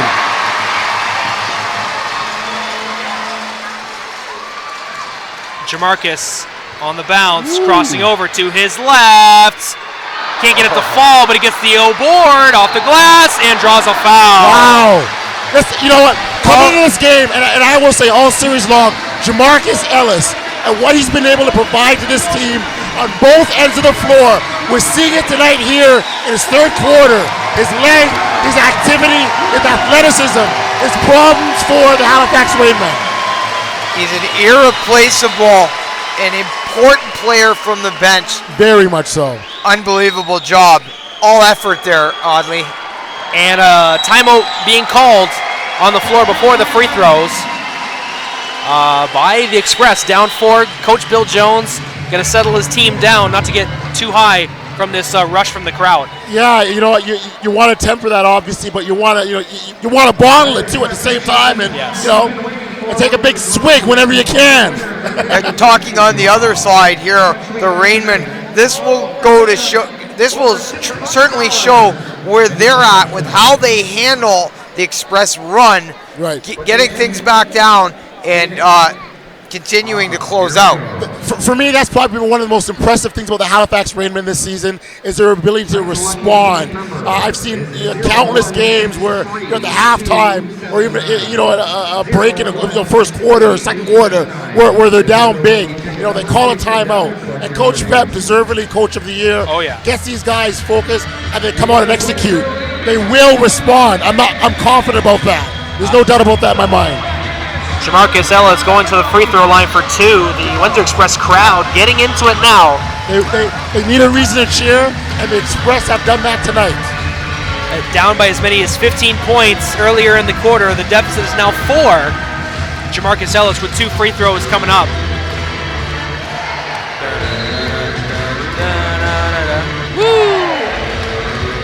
And a nice crowd here at the WFCU Center. And oddly, what was your experience like for the 3 games over in Halifax? Halifax crowds were absolutely phenomenal. Their passion for their team. I love being in the Scotiabank Center. They absolutely back their squad, and it's great to see. The figure I seen from Game 3 was 2,417 strong in Halifax. Man, I think there were more. Man, it was incredible. That's awesome. You felt it. You felt it in the building. Glad to see the growth of the league continuing on this coast and the East Coast. Jamarcus Ellis makes it a 2-point game. Wow, 2 points. Kevin Young into the front court, behind his back, finds KO for 3, and a big basket. I told you about their ability to respond. They handled the press and got it open to a very hot 3-point shooter series in Chris Cahill. No surprise it was Kevin Young to find the open man. Quinnell leaves it short on the jumper. Tip drill into Spikes, back to Ando. Beautiful series of plays there. Forrest Fisher in the corner leaves it short, rebounded by Ellis. And here come the Express. Down 5. Kirk Halfway down. Loisel going to be charged for a foul. Sorry, no, Nigel Spikes called for the foul. That's it. This is what energy and activity on the boards can do for you. And you look at this lineup. Kevin Loisel, an energy guy.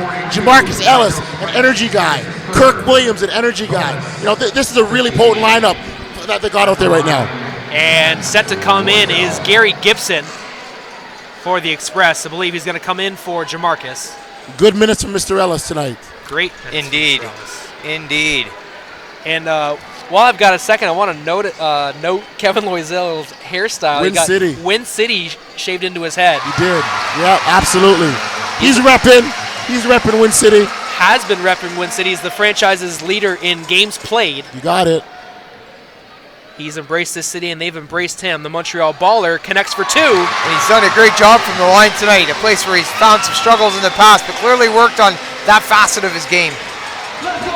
3-point basketball game. Ando working against Gibson. The on-ball D, Gary Gibson. Haywood. Oh, and Bennett's going to be called for reaching in. And Haywood is going to go to the free throw line. In the right call by the referee, when you want to be aggressive and defend, not give space, this is bound to happen. He got caught with his hand in the cookie jar, basically. Yep. A place I've been far too many times. I hear you on that, my friend. Guilty. Haywood misses the first.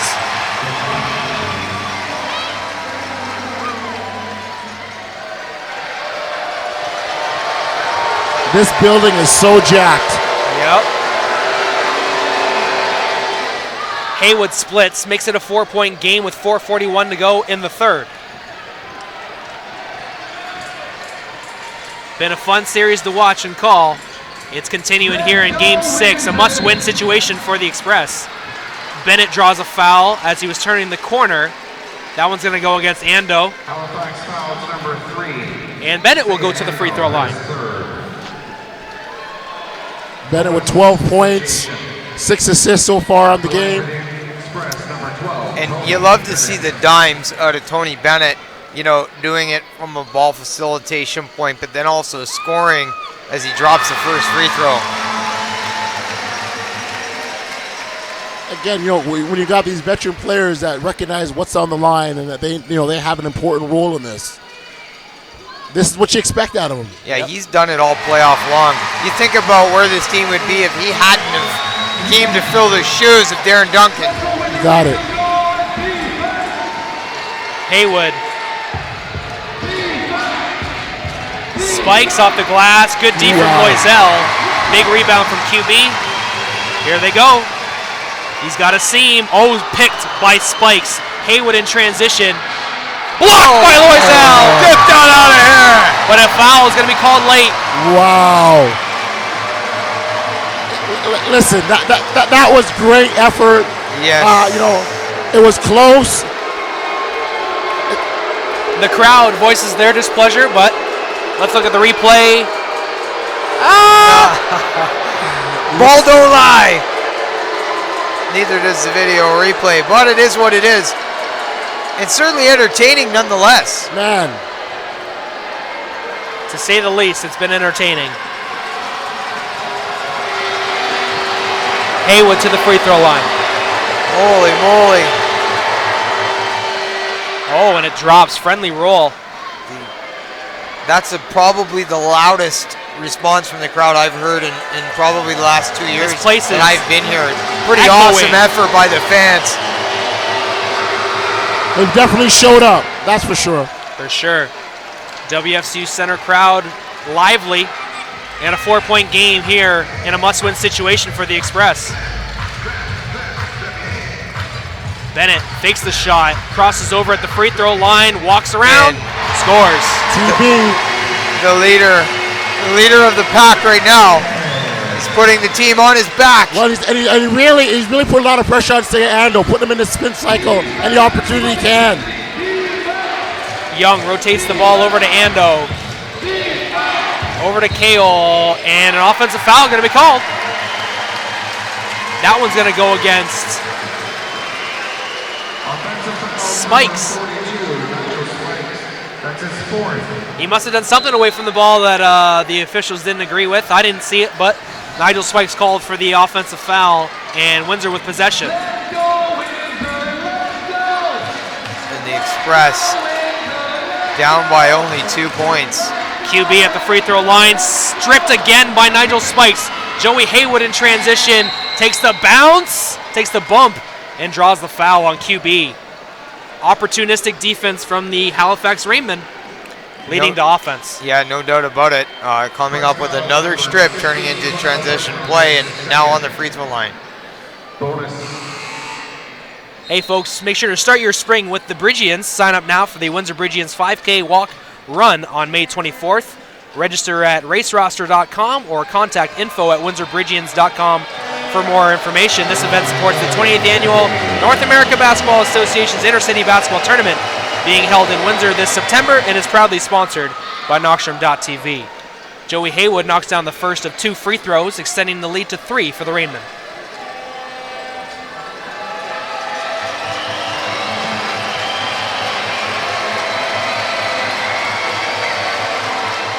Haywood misses the second. Big board for Kevin Loisel there. When you got these close games, those free throws do come back to haunt you. Let's hope it's not the case for Halifax. No doubt about it. Bennett turning the corner, tried to find Kirk Williams, and the defense for the Rainmen is there again. Young mishandled it a bit, but it's in the hands of Foster now. Ando working in a phone booth, gets around Williams Jr. off the glass and good. Good response. He has been fantastic for the Halifax Rainmen out of the backcourt tonight. Absolutely. Say Ando's been great. 5-point lead for the Rainmen, and Kevin Young going to be called for a foul. With those reach-ins, you got to be careful. Like again, I think the tone has been set, and by and large, the players have responded. And you know, it's been a really clean basketball game and a great basketball game because of that. Yes. Gibson, the native of Windsor, Ontario, at the free throw line for a pair. Graduate of Herman High School, I believe. Misses the first.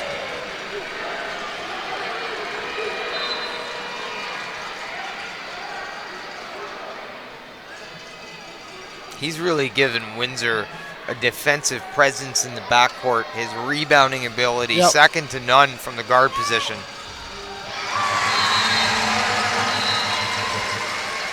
You see the jumping ability of Kevin Young there. I mean, Kevin Young, I mean, his leaping ability, athleticism, the ball handling on the open court, how he responds to pressure as a big, it's just so impressive. He's well-rounded. He may have won the Defensive Player of the Year award, but that man does it all. Yeah. Kevin Young out of Kansas University. Oh, stolen on the inbound. Kirk Williams Jr.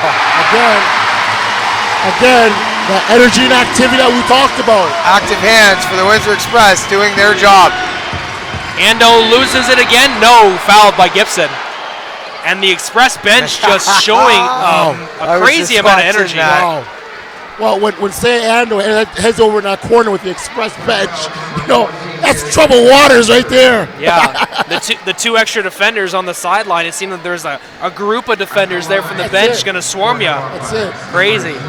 Oddly, you talk about free throws. In the end, that is likely going to be the case for both teams, as both the Rainmen and the Express back and forth to the free throw line. And let's remind each other, we've got 14 minutes of basketball left here to go. So we can see still lots to go. High-scoring affair. I'm not sure the people is watching high definition in HD. HD on Knockstrom.tv. Nothing but the best, courtesy of Alejandro. That's how we do it. Who recently celebrated his 25th wedding anniversary, so congratulations, Alejandro. And that was a phenomenal party. From what I heard, broke it down on the dance floor. And a technical foul being assessed now. Technical foul being assessed on the play. We'll wait for the announcement to see who it's against. Technical foul has been called to the coach of Halifax. The Halifax bench receiving a technical foul. Jamarcus makes the first. One shot for a technical foul, so Windsor will get possession back, down 2:20 to go in the quarter. And an opportunity to take, to tie this game or take the lead. They've been here before in a couple sequences and haven't been able to execute. Let's see what happens now. Gibson working against Ando. Kirk Williams Jr. baseline reverse, no, is short on the near side. Pedro Foster turning the corner. The Haywood airmails it. No one there. Had the right idea, just had a pass too high. And another turnover. Windsor with possession in the front court. And a chance to tie it or take the lead in a best case scenario. Guys, we're setting up for a thrilling fourth quarter, just so you know. In case you haven't noticed that. Both teams just getting after it. QB in the middle of the key. Ties the game. 83 up, folks. It's a bounce. The NBL Finals. Haywood over to Ando, breaks the press. Foster. Smart move by Pep Claros, getting 3 guards into the game, breaking that press. Well, you saw earlier when you had the bigs, Bill McMorrow and Nigel Spikes in there. That wasn't working. Double. Jermaine Daly gets the ball over to Cale. He lines up a jumper, no good. Loisel with the basketball over to Kirk Williams. He doesn't have numbers, so he waits. Good patience. Gives it up to the MVP. Now he's working against Cale. Tie game. You know he wants this one. Oh. And Kirk Williams going to be held on the roll. So a foul called on Cale. So Williams Jr. to the free throw line. For the Express, for the opportunity to take the lead after being down as many as 15 in the third quarter. Yeah, huge, as Halifax hasn't officially yet stopped this run. They've been making an effort to take the momentum of this game back, and it hasn't happened. And you see the Express there working the pick and roll at the top. That's something that they found some success in creating space for open shots or to get to the rack. And with that free throw, Windsor takes the lead, and a lot of fans on their feet. And giving fans a reason to believe, folks. Yes, that motto's been part of the Express mantra. And a foul going to be called on the rebound. That one's going to go against Loisel. Or is it early entry? I believe it's going to be early entry on the free throw. So no foul called. Williams leaves the game with a big defensive effort, and he gives the Express a 1-point lead from the free throw line. And this place is all the way turned up. No doubt about it. 1 minute to go in the third. You'd think it was the fourth quarter the way these fans are cheering. Ando working around the Express D. Foster for his fourth three. No. Cale with the rebound, leaves it short. And DeAndre lets it go out of bounds. The Express do a good job boxing out in the paint. Coach Pep was looking for the foul on that one. Yeah, I might have had an argument on that one, but the dying seconds of the third Q. Will they go for a 2-for-1 perhaps? Quinnell Brown in the low post faces up on Foster. Gibson maybe looking at a 3-point shot. QB rising, shooting. Draws a foul on Foster. And I mean, who other than Quinnell Brown would you want on the line right now? Quinnell Brown in this third quarter, both he and Tony Bennett have been quite intentional about everything that they've done. Yep. And again, we talked about earlier about veteran players and the importance of them stepping up. That's what we're seeing tonight here. Quinnell Brown looking to extend the Windsor Express lead with 20 seconds to go in the third Q. And Quinnell Brown had some struggles on the road, so this is certainly him being able to come back to being the MVP type player he is, because he's done such a wonderful job, not only in the regular season, but throughout the playoffs. Absolutely. Misses the first. Stripes the second. Gives Windsor a 2-point lead. And now it's Halifax's turn. Clink Scales. The shot clock is turned off.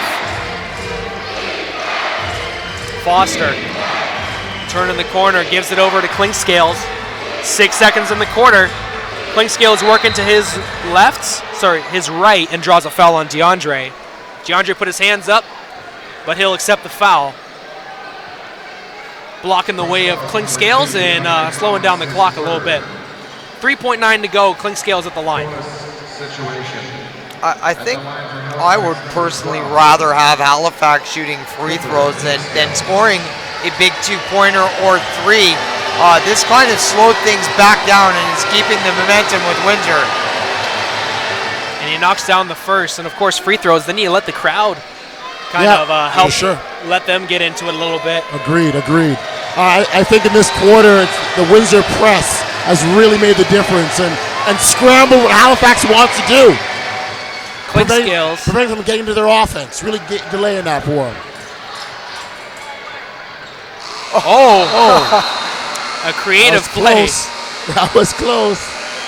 And heading into the fourth quarter of Game 6, folks, we have an 85-85 game. It's a brand new game. Fans are on their feet. I believe signs in the sky. The NBL Finals in full effect. Game 6, guys. I mean, this might as well be Game 7 the way it's going, but I'm telling you, this is, look, going back to the halftime message from Bill Jones, he wanted energy, he got it.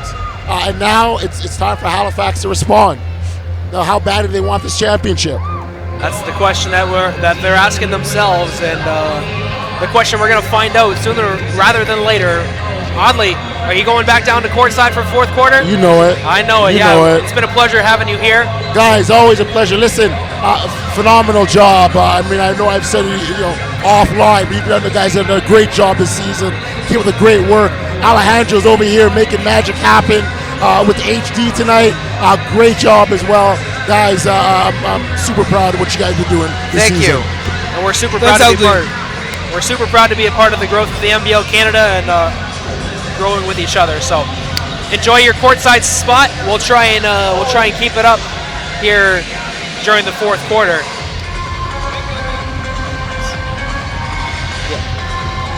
And folks, we'd like to thank our Game 6 sponsors, including Ticketwave.com. Get your event tickets for all live concerts and sports at 720 Oleto Avenue, or visit the Ticketwave.com or 519-997-2845. Car Compete harnesses the power of the internet to your fingertips when shopping online for used vehicles. Take Car Compete for a spin today. Pay less for your next vehicle. Save time and hassle. Exclusive Clothing will be closed for renovations until approximately May 10th to serve you better with better prices, better product, and better space for a better shopping experience, because it's better when it's Exclusive Clothing. Coming out of the timeout break here, an 85-85 game. How can we chalk it up any better here for Game 6? Windsor's backs are against the wall, down 15 points, down by as many as 15 points in the third quarter. They storm all the way back to make it a tie game heading into the fourth. And now it all comes down to this.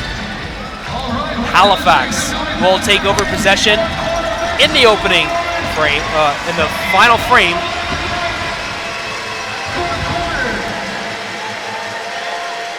And the Windsor crowd still on their feet here. Great attendance here at the WFCU Center for Game 6, Mitch.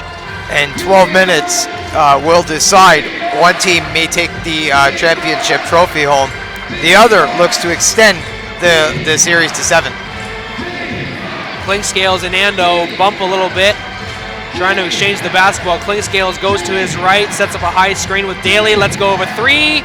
Knocks it down. Clifford Klingscale. And it's been a long time since the Rainmen scored a big bucket. A triple was just what the doctor ordered if you're Pep Claros. Gibson working against Ando. Finds Quinnell Brown. He drives, rising, shooting. Too strong, but Jamarcus Ellis is there. Puts up a shot, knocks it down. Jamarcus Ellis, and look at the hustle to get back on D. Great amount of hustle and energy being shown on both sides of the ball from both teams. Young at the free throw line, crossing over, goes off the glass, no good.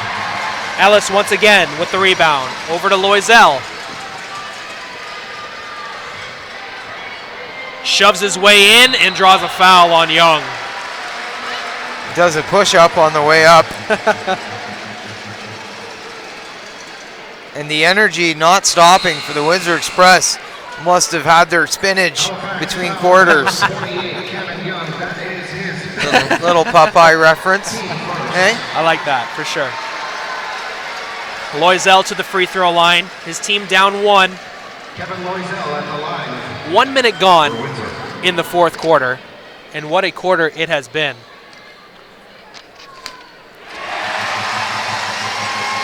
This man's done a great job from the line tonight, considering how many times he's been there. Be interesting to see those final numbers when we get them. Fisher almost forced out of bounds. Jamarcus Ellis rotating over to try and stop Ando, but he's charged with a blocking foul. Press foul to number 4, Jamarcus Ellis, his second, team first.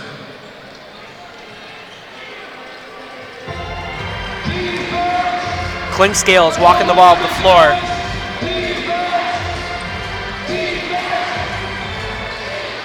Alley-oop. Beautiful pitch and catch from Klingscales to Spikes for a much-needed 2-point basket. And a good start to the fourth for the Halifax Rainmen. Ellis with the runner, gets his own board. No, out of the hands. He almost came down with the defensive rebound there. And Ando is going to draw a foul. Press foul to number 10, Kevin Loisel, his fifth. So the Rainmen able to slow things back down and kind of take back control of this game. Currently only up by 2 points, but you can feel the tempo sort of changed all of a sudden.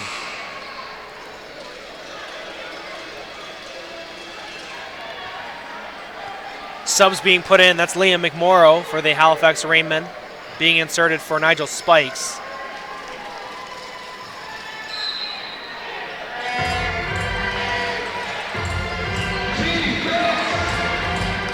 The ball is over-rotated. Commons in transition at the glass. It's good. Big bucket for the Windsor Express, who come up with a defensive stop, and then Commons finishes at the rim. Klingscales over to Daly, looking to go inside to McMorrow, and a double dribble going to be called against, or travel, pardon me. The Express defense just having bodies in the right place at the right time with their hands up, causing all kinds of problems for the Rainmen. Some uncharacteristic turnovers.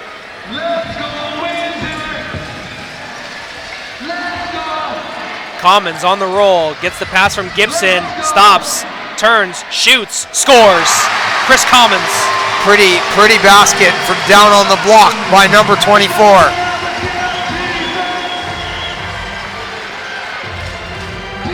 Windsor with a 2-point lead. Klingscales at the helm for Halifax. Gets a high screen from McMorrow, goes to his left, back to the right. Stutter step, rising, shooting, leaves it short. QB with the rebound.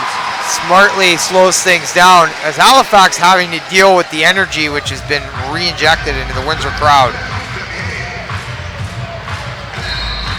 And then Quinnell Brown going to be fouled by Klingscales. I know we keep going back here, Brett, but this crowd has done a fantastic job holding it down for the hometown team.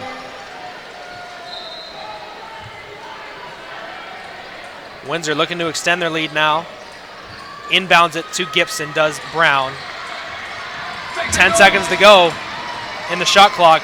Gibson stops off the glass, tips it up off of Watson. Can't get it to go, gets a second chance to go. Gibson. On the third try, Gibson with the putback. And folks, this place is echoing.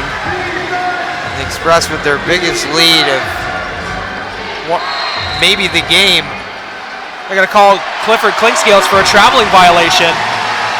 Fans on their feet at the WFCU Center.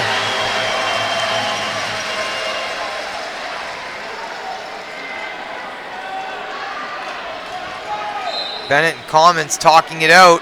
Commons inbounds the ball to Mr. 40 Plus.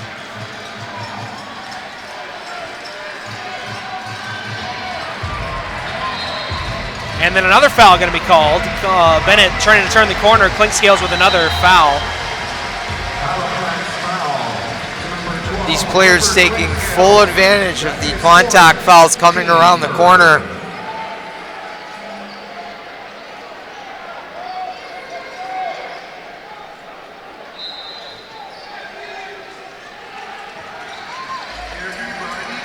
Bennett to his left once again. Tried to swing it over to Commons, who was rotating. Clifford Clinkscales with numbers finds McMorrow, slams it home and one. Jamarcus Ellis makes the effort on the block, and a big basket for the Brampton A's is a potential three-point play.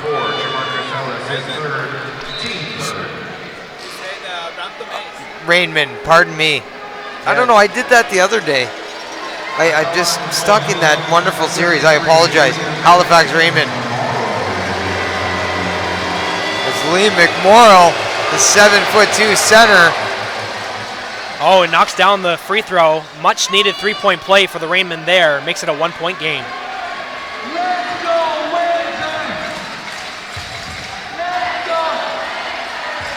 Bennett to his left, no one home. At the rack. He has put this team on his back all game long. Tony Bennett been dynamite in the second half for the Windsor Express. Fisher working against Ellis, gets a high screen from Watson. Watson playing with 5 fouls, by the way.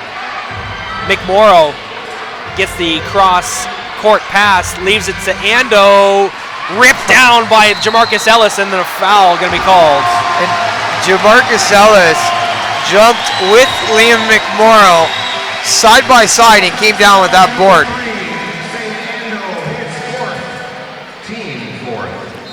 Ando's 4th of the game. And the Express may get back to the line in the penalty situation in the fourth quarter at this rate. Yep. Quinnell Brown for 3. Off the heel, Commons with the rebound. Out to Williams. Money ball, baby. Captain Kirk Williams Jr. with 3. And the roof just came off the WFCU Center in Windsor.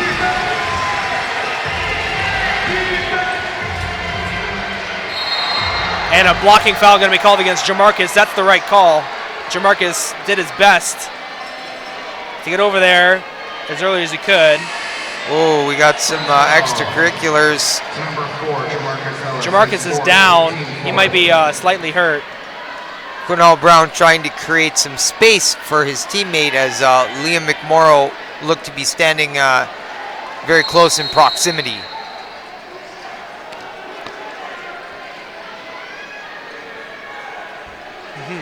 So we'll get that situation figured out. And Watson will go to the free throw line after the initial foul from Ellis.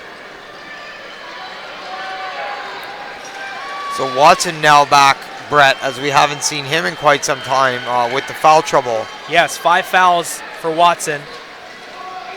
And with a tightly contested game like this, he's a guy that with the aggressive style can pick these fouls up very easily.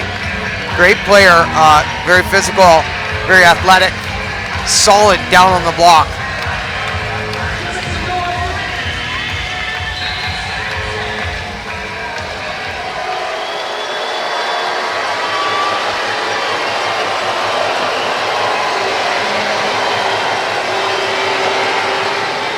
Watson misses the first. This crowd is certainly imposing its will here in Game 6, trying to force Game 7. They have been instrumental. If Windsor gets out of here with the W, they will have, in part, the fans to thank. Watson misses, but McMorrow with the putback. He goes short. Gets it the second time, and a foul is going to be called again. McMorrow with a big offensive rebound. His team down 6, drawing the foul. Big possession for the Rainmen there. Indeed, and therein lies the problem with the size of a guy like Liam McMorrow. That can also play basketball, dealing with those offensive rebounds, and then the potential of the putback. And Watson checking out of the game. McMorrow leaves it short on the first. Big missed free throw for Liam McMorrow and the Halifax Rainmen. 7 minutes to go here. McMorrow knocks down the second, makes it a 5-point game. The Express with a chance to crack 100 points here. Bennett, good hedge out there from McMorrow.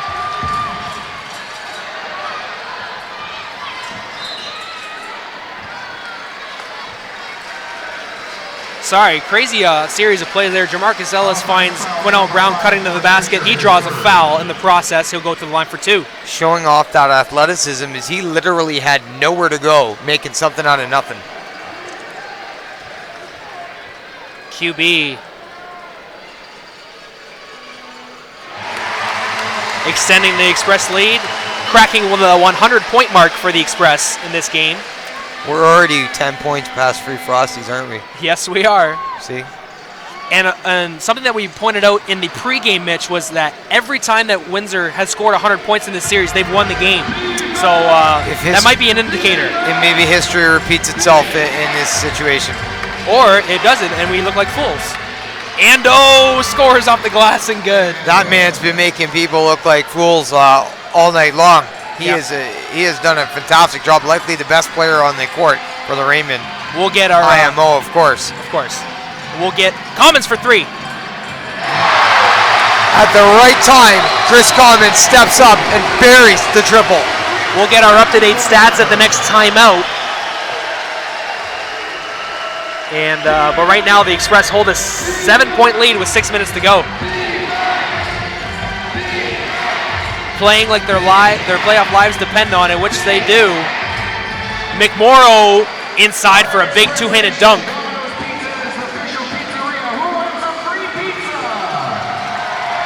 Bennett right to the rack. Commons, no, Williams with the rebound and put back. And the offensive rebound again for the Express. They've done such a good job on the O-Glass tonight. Fast and furious pace. Here in the fourth quarter, Windsor up 7, but Halifax looking to respond. Daly loses it in his wickets. Passes out of it. Pedro saves it from going over half. Good job by Foster there. Rising, shooting off the glass, no good, but Ando's there for the rebound. What a series of plays. They are able to reset here with about 5 minutes left in the fourth. McMorrow cutting to the basket, gets a much-needed 2-point bucket. And you see the Rainmen going back to that play, just firing the ball into the paint, either on a cut or a post-up, and it's working, Brett.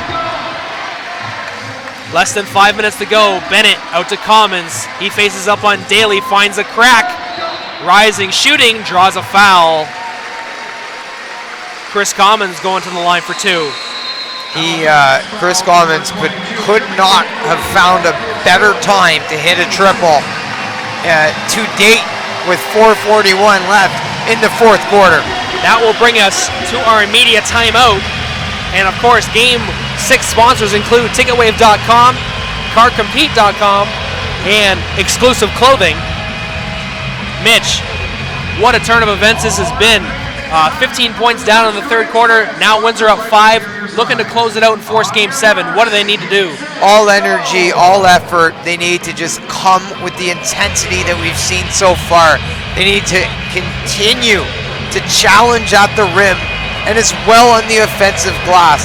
The Windsor Express have to continue to take it to the Rainmen.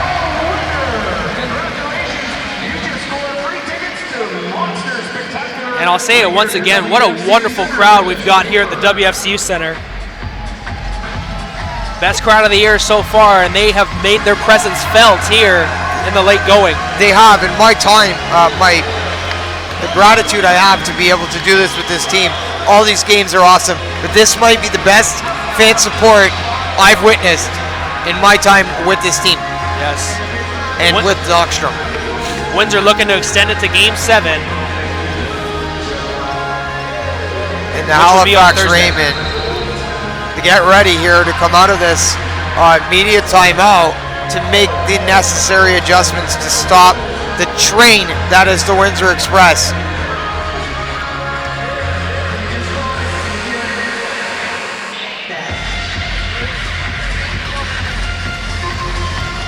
Both teams coming out of the timeout now. Chris Common's going to go to the free throw line for a pair.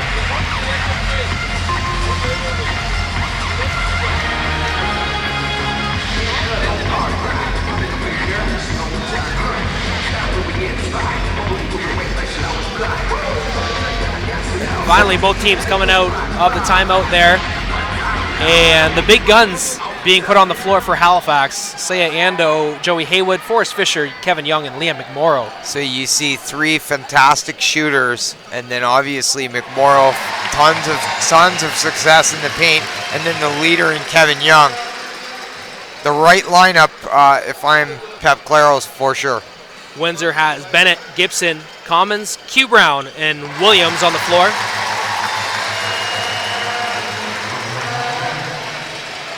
A 7-point lead with 4:40 to go here in the fourth quarter. Ando working against Gibson.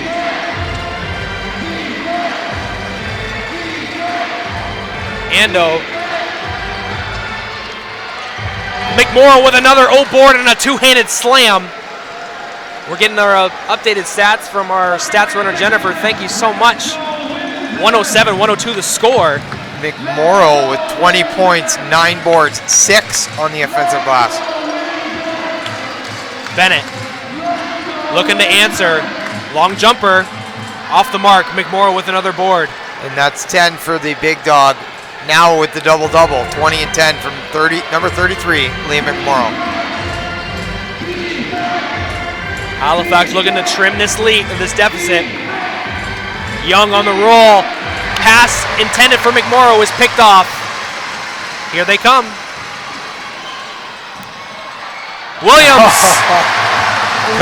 Cutting baseline is Kirk Williams Jr., and let's hope he's not too injured here. He got hammered down low off the give from Quinnell Brown. There's just a lot of motion heading into a solid object. Looking for the foul, not going to get it, but more importantly, he extends the 7-point lead. And speaking of Kirk Williams Jr., 20 points, 2 of likely the toughest he was able to get together tonight. So what a fantastic job once again. He's also got 6 boards and 2 steals to go along with those 20 points.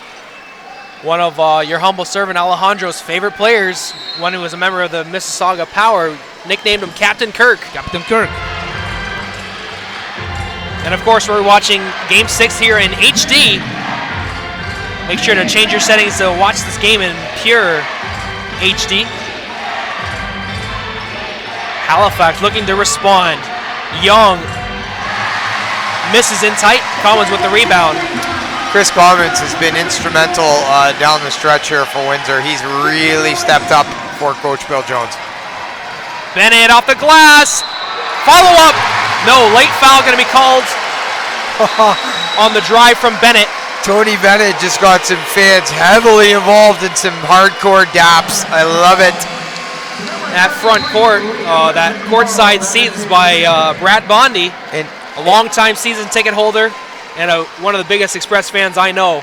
And what an awesome interaction to see between player and fan right there. Tony Bennett, just such an honorable leader and just an all-around good dude. Yes, Windsor has to be very careful because there are 3 eternal minutes and Halifax can come back in 30 seconds. Easily. Exactly. Yeah. Great point, Alex.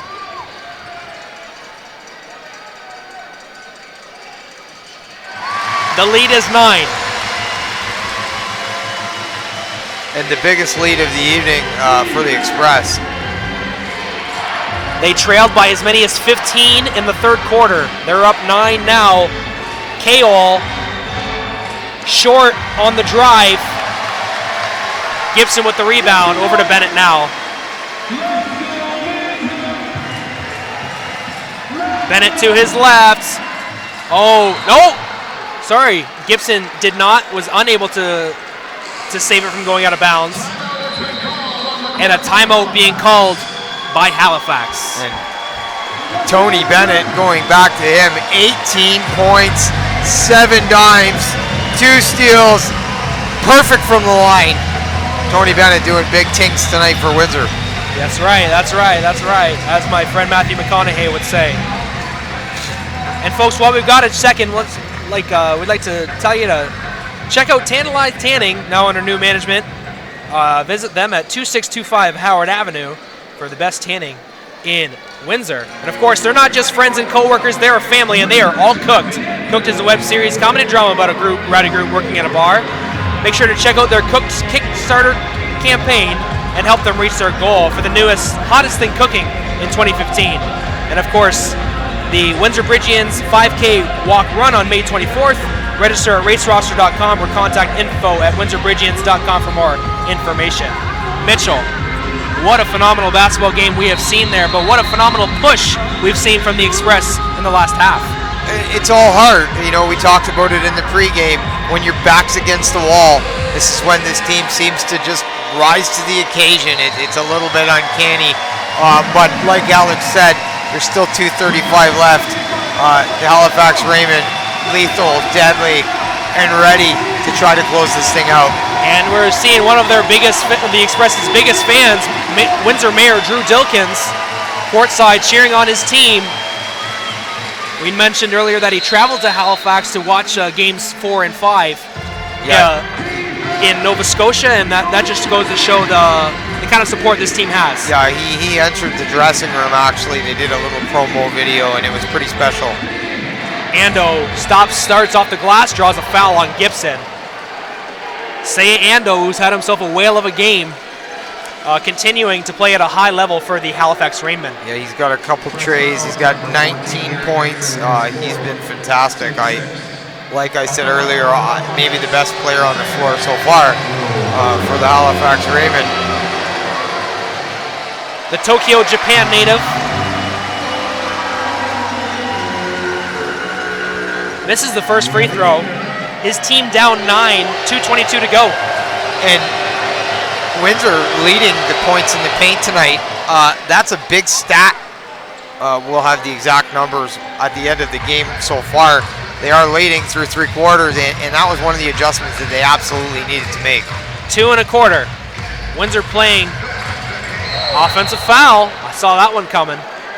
Good defensive stop from Forrest Fisher there, planting his feet and taking the contact. Solid play by Fisher to retain possession of the basketball at a absolutely critical time. I'm a huge Forrest Fisher fan. I'll say that right now. Ando working to the high post. Backs it out. Gives it over to Haywood. Haywood working against QB. Stops and starts, but he's called for a carry.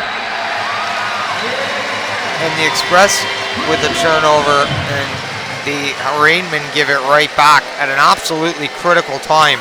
Both teams with 16 points off turnovers tonight, so taking advantage of costly mistakes. Bennett. His team has an 8-point lead. They're going to try and drain as much clock as they can. Under 2 minutes to go here in Game 6. Looking to force Game 7, which would be Thursday here at the WFCU Center. He just can't knock it down. Forrest Fisher in transition. Stops. Good ball movement by the Halifax Rainmen. Trying to get an open shot. Haywood mishandles it. It goes off of an Express player, and goes out of bounds. And if you're Windsor, that's what you want. Rather than giving up the bucket off the missed layup in transition, they've slowed things down. Now there's going to be an inbound, so they have a chance to reset.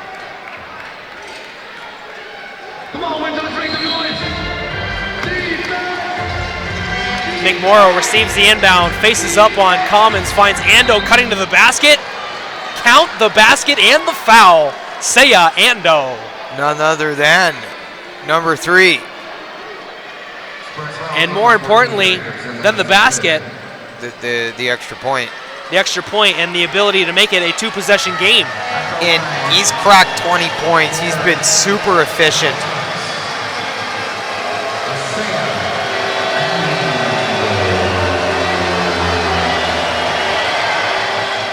Say Ando knocks down the three-point play and makes it a 5-point game with $1:22 to go. Halifax is trying to win this championship tonight, Mitch. They are, and the Express likely want to choose some time off this clock on the next possession. In an important one, they want to create and generate some sort of offense on this possession. Fan of the game shown on the Jumbotron there from a longtime volunteer Robin Hayes of the Windsor Express staff, being given up the amazing Fan of the Game award to someone sitting courtside. 5-point game, $1:22 left, Mitchell. We've talked about it at length in the playoffs and in the regular season. Free throws and turnovers. That's it. It always comes back to that in the end. Well, in most cases, and this game certainly part of the case. But the Express energy and effort in the second half was the difference maker so far. But the Halifax Rainmen still have time left to close this thing out and go home with the NBL title. Yes, big shout out to our 460 viewers right now. 460 viewers, thank you for joining us here on Knockstrom.tv, the home of the Windsor Express. 460 strong, Brett. That's right. Thank you. I know a few people watching at home, so they know who they are. I'd like to thank you for joining us here. Could be anywhere in the world right now, but you're here with me, and I appreciate that. $1:22 to go, 5-point game. And it's crunch time, to say the least. Windsor looking to force Game 7, which would be Thursday, April 30th, here at the WFCU Center, which is what they worked all year for, to get home court advantage.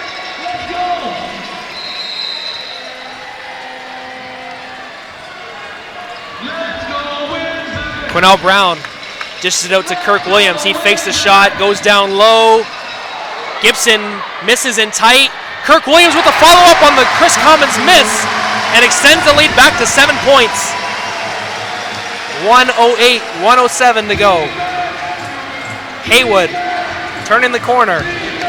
Bumps into McMorrow. Swings it over to Kale. He puts it on the ground. Behind his back, three-pointer. It does not go in. Quinnell Brown with the rebound. 50 seconds to go. Huge rebound by Quinnell Brown. And he's cutting to the basket. And Quinnell Brown is going to be fouled with 45.3 to go. 45 seconds still. Rainmen, mathematically, they can't come back. That's right. So that'll be Fisher's 4th foul of the game. And a timeout has been called here at the WFCU Center. 45 seconds to go, 7-point lead for the Express. More words from our humble servant? Well, this is not over, Brett. It's still eternal minutes, and I have seen crazy things before, so absolutely we have to be until the last second. We'll call this over. Alex is so excited he can barely speak English. Mitchell, 45 seconds to go. Your thoughts? The Windsor Express really want to choose some time off the clock, but it would also be in their best interest to try to score. The Rainmen don't want to give up any more offensive rebounds should they miss, because that's something that the Express have done really well, not only in this game but the second half. So it's got to be really good defense for the Halifax Rainmen, and then come back down and generate some instant offense. Both teams coming back on the floor now for the final 45 seconds of Game 6, and what a game it has been.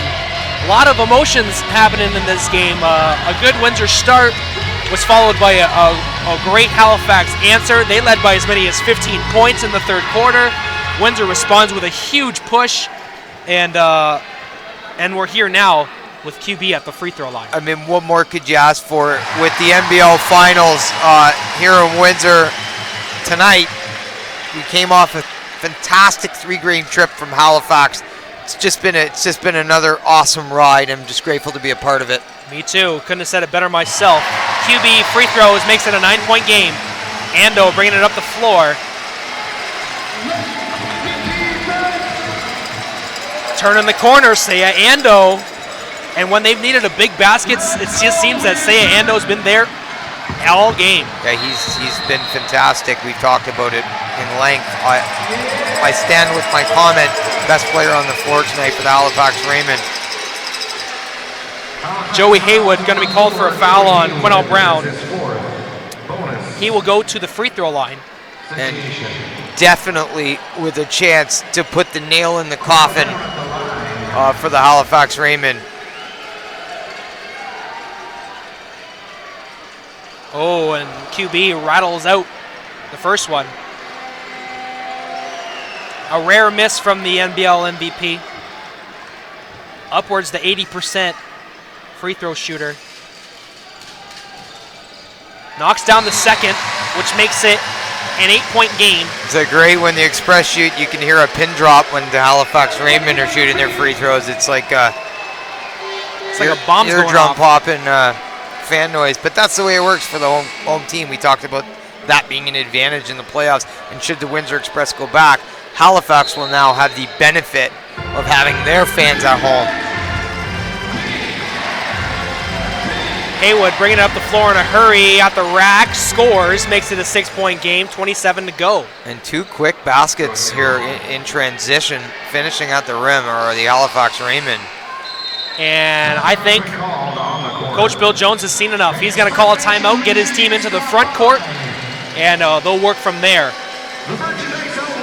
1:16, 1:10 to go. No shortage of fight from the Rainmen. Yeah, and things all of a sudden got interesting with Quinnell Brown there with the chance to extend it to what would have been probably, 8?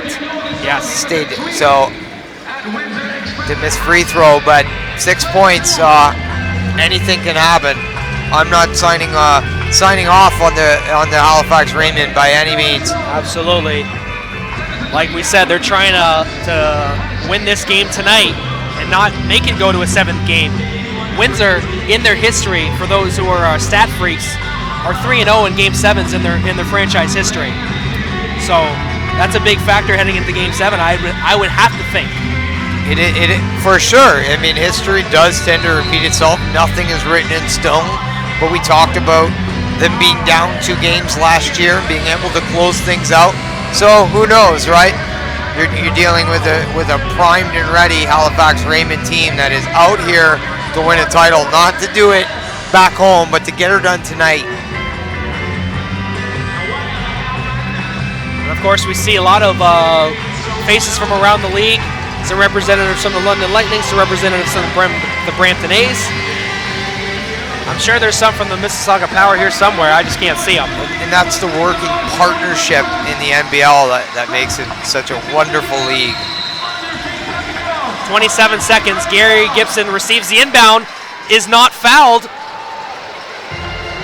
Haywood is injured behind the play.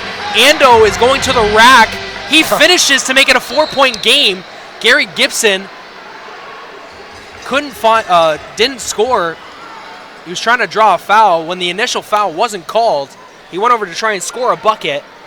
Haywood went down, and then Ando goes down the floor in a hurry to score and make it a 4-point game. Mitch. And it was a really tough layup for Gibson to finish. Yes. I personally would have liked to have maybe seen him stop on the block and then maybe just put the ball up from down on the block, but he didn't do that. He tried to finish at the rim because he was drawing a foul. Didn't work. Another 2 points at the rim for the Rainmen. All of a sudden, it's a 4-point game with 16.8 left. Now you see the Express barking out orders to one another. Quinnell Brown going to be fouled. A buck and a half goes off the clock. 15.1 to go, and the league MVP heading to the free throw line for a pair.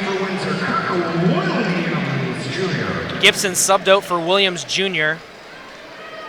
Express going for some rebounding now. Well, they have to. In this situation, they would like to be able to get the ball back and then close things out if they're not fouled. But important free throws here. Oh, and QB misses the first of 2. So Cornell Brown here with the chance to take the lead to 5. And he does. 5-point game. Halifax calls a timeout. It'll be interesting to see what Pep Claros draws up, as we will probably see some shooters on the floor. I wouldn't be surprised to see Ando take it off the bounce for another basket if he's got it, though. They will try to get a 3-point on the foul. 3-point foul? 3-point foul. All right. 3 points, they are only 2. They commit a foul. So, lots of time. Should the Halifax Rainmen shoot the 3-pointer here, Windsor's got to be really careful not to foul. That could be very problematic. Absolutely. Should they end up in an N1 situation off a triple, it's happened. And while we've got a second, we'd like to thank everyone for joining us here on Knoxstrom.tv in HD. In HD. That's right. Thanks to our 438 viewers. Beautiful. Hopefully we are not going to disappoint you, and I know this game is not disappoint anyone. Absolutely.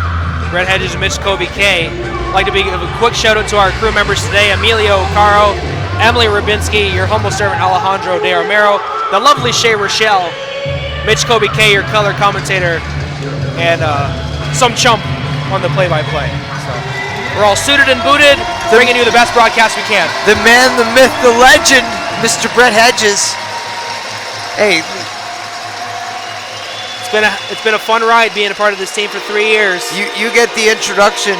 What is it? The Lord of the play-by-play, the master of the mic, and I'm just Kobe. Clink Scales inbounds it to Ando. Double dribble violation. Wow. At a key point of the game, Saya Ando double dribbles. And it'll be Windsor Express basketball with 13 to go.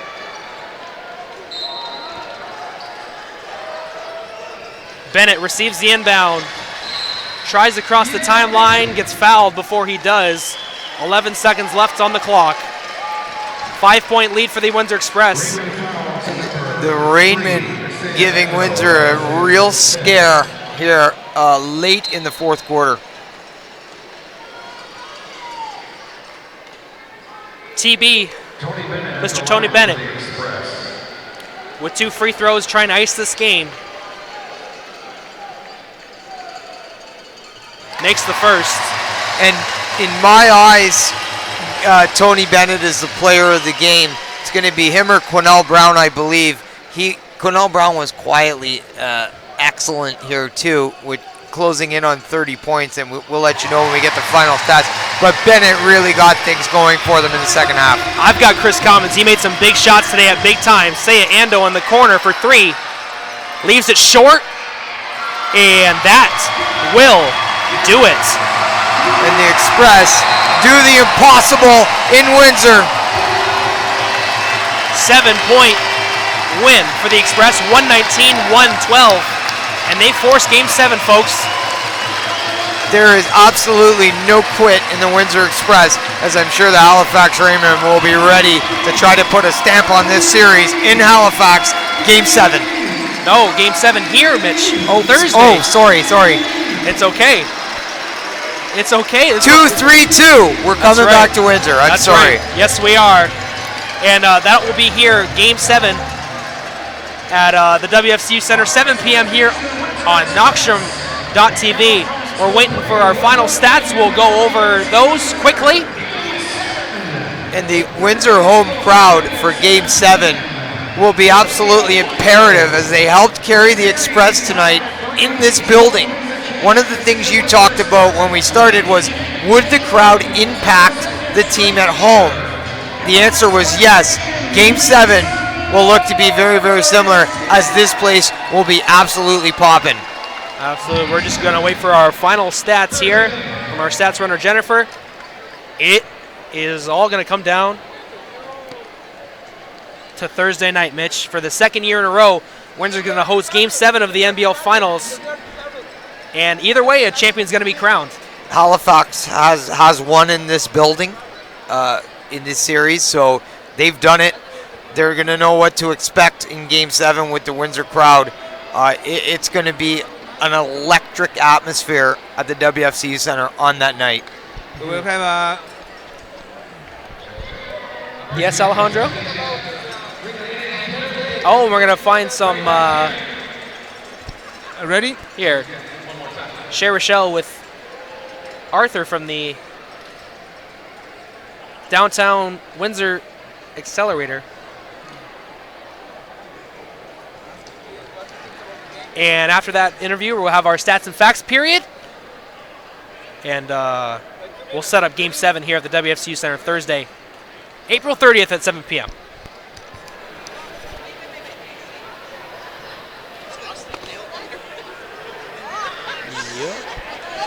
We're going to have a Shea Rochelle interview.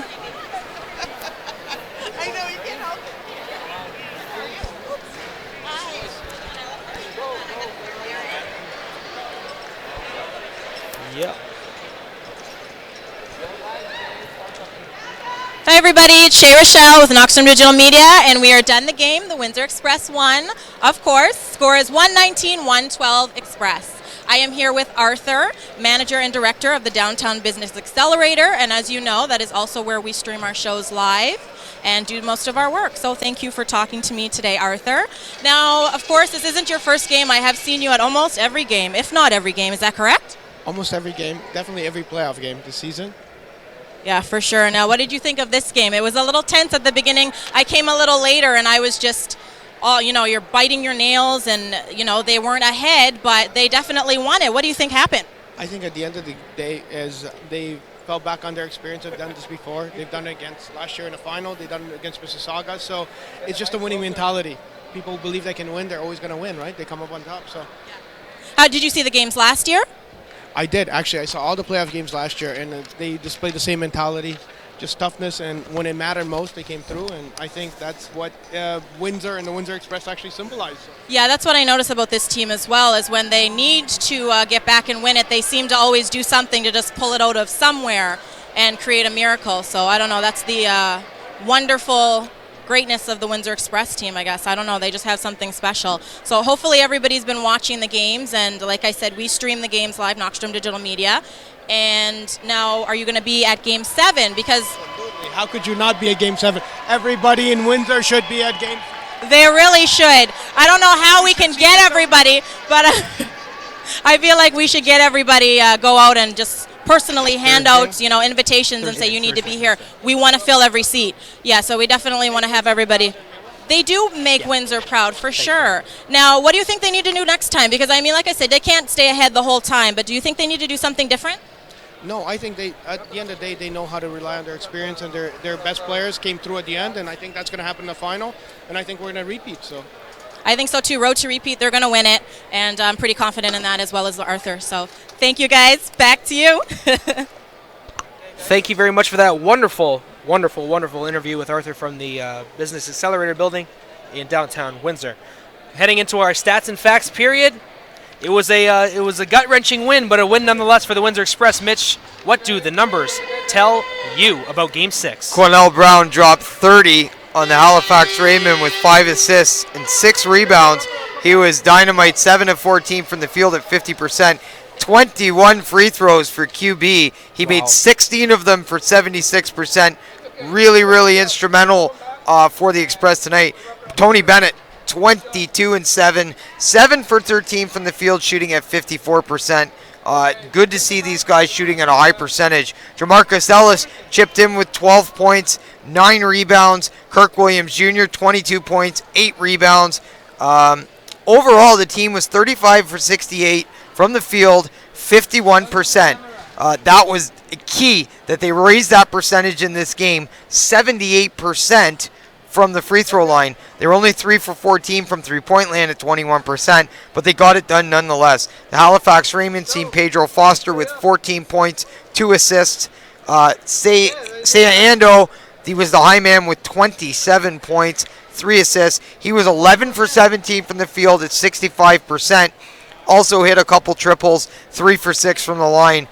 Joey Haywood had 13 points. He was 7 for 9 from the free throw line.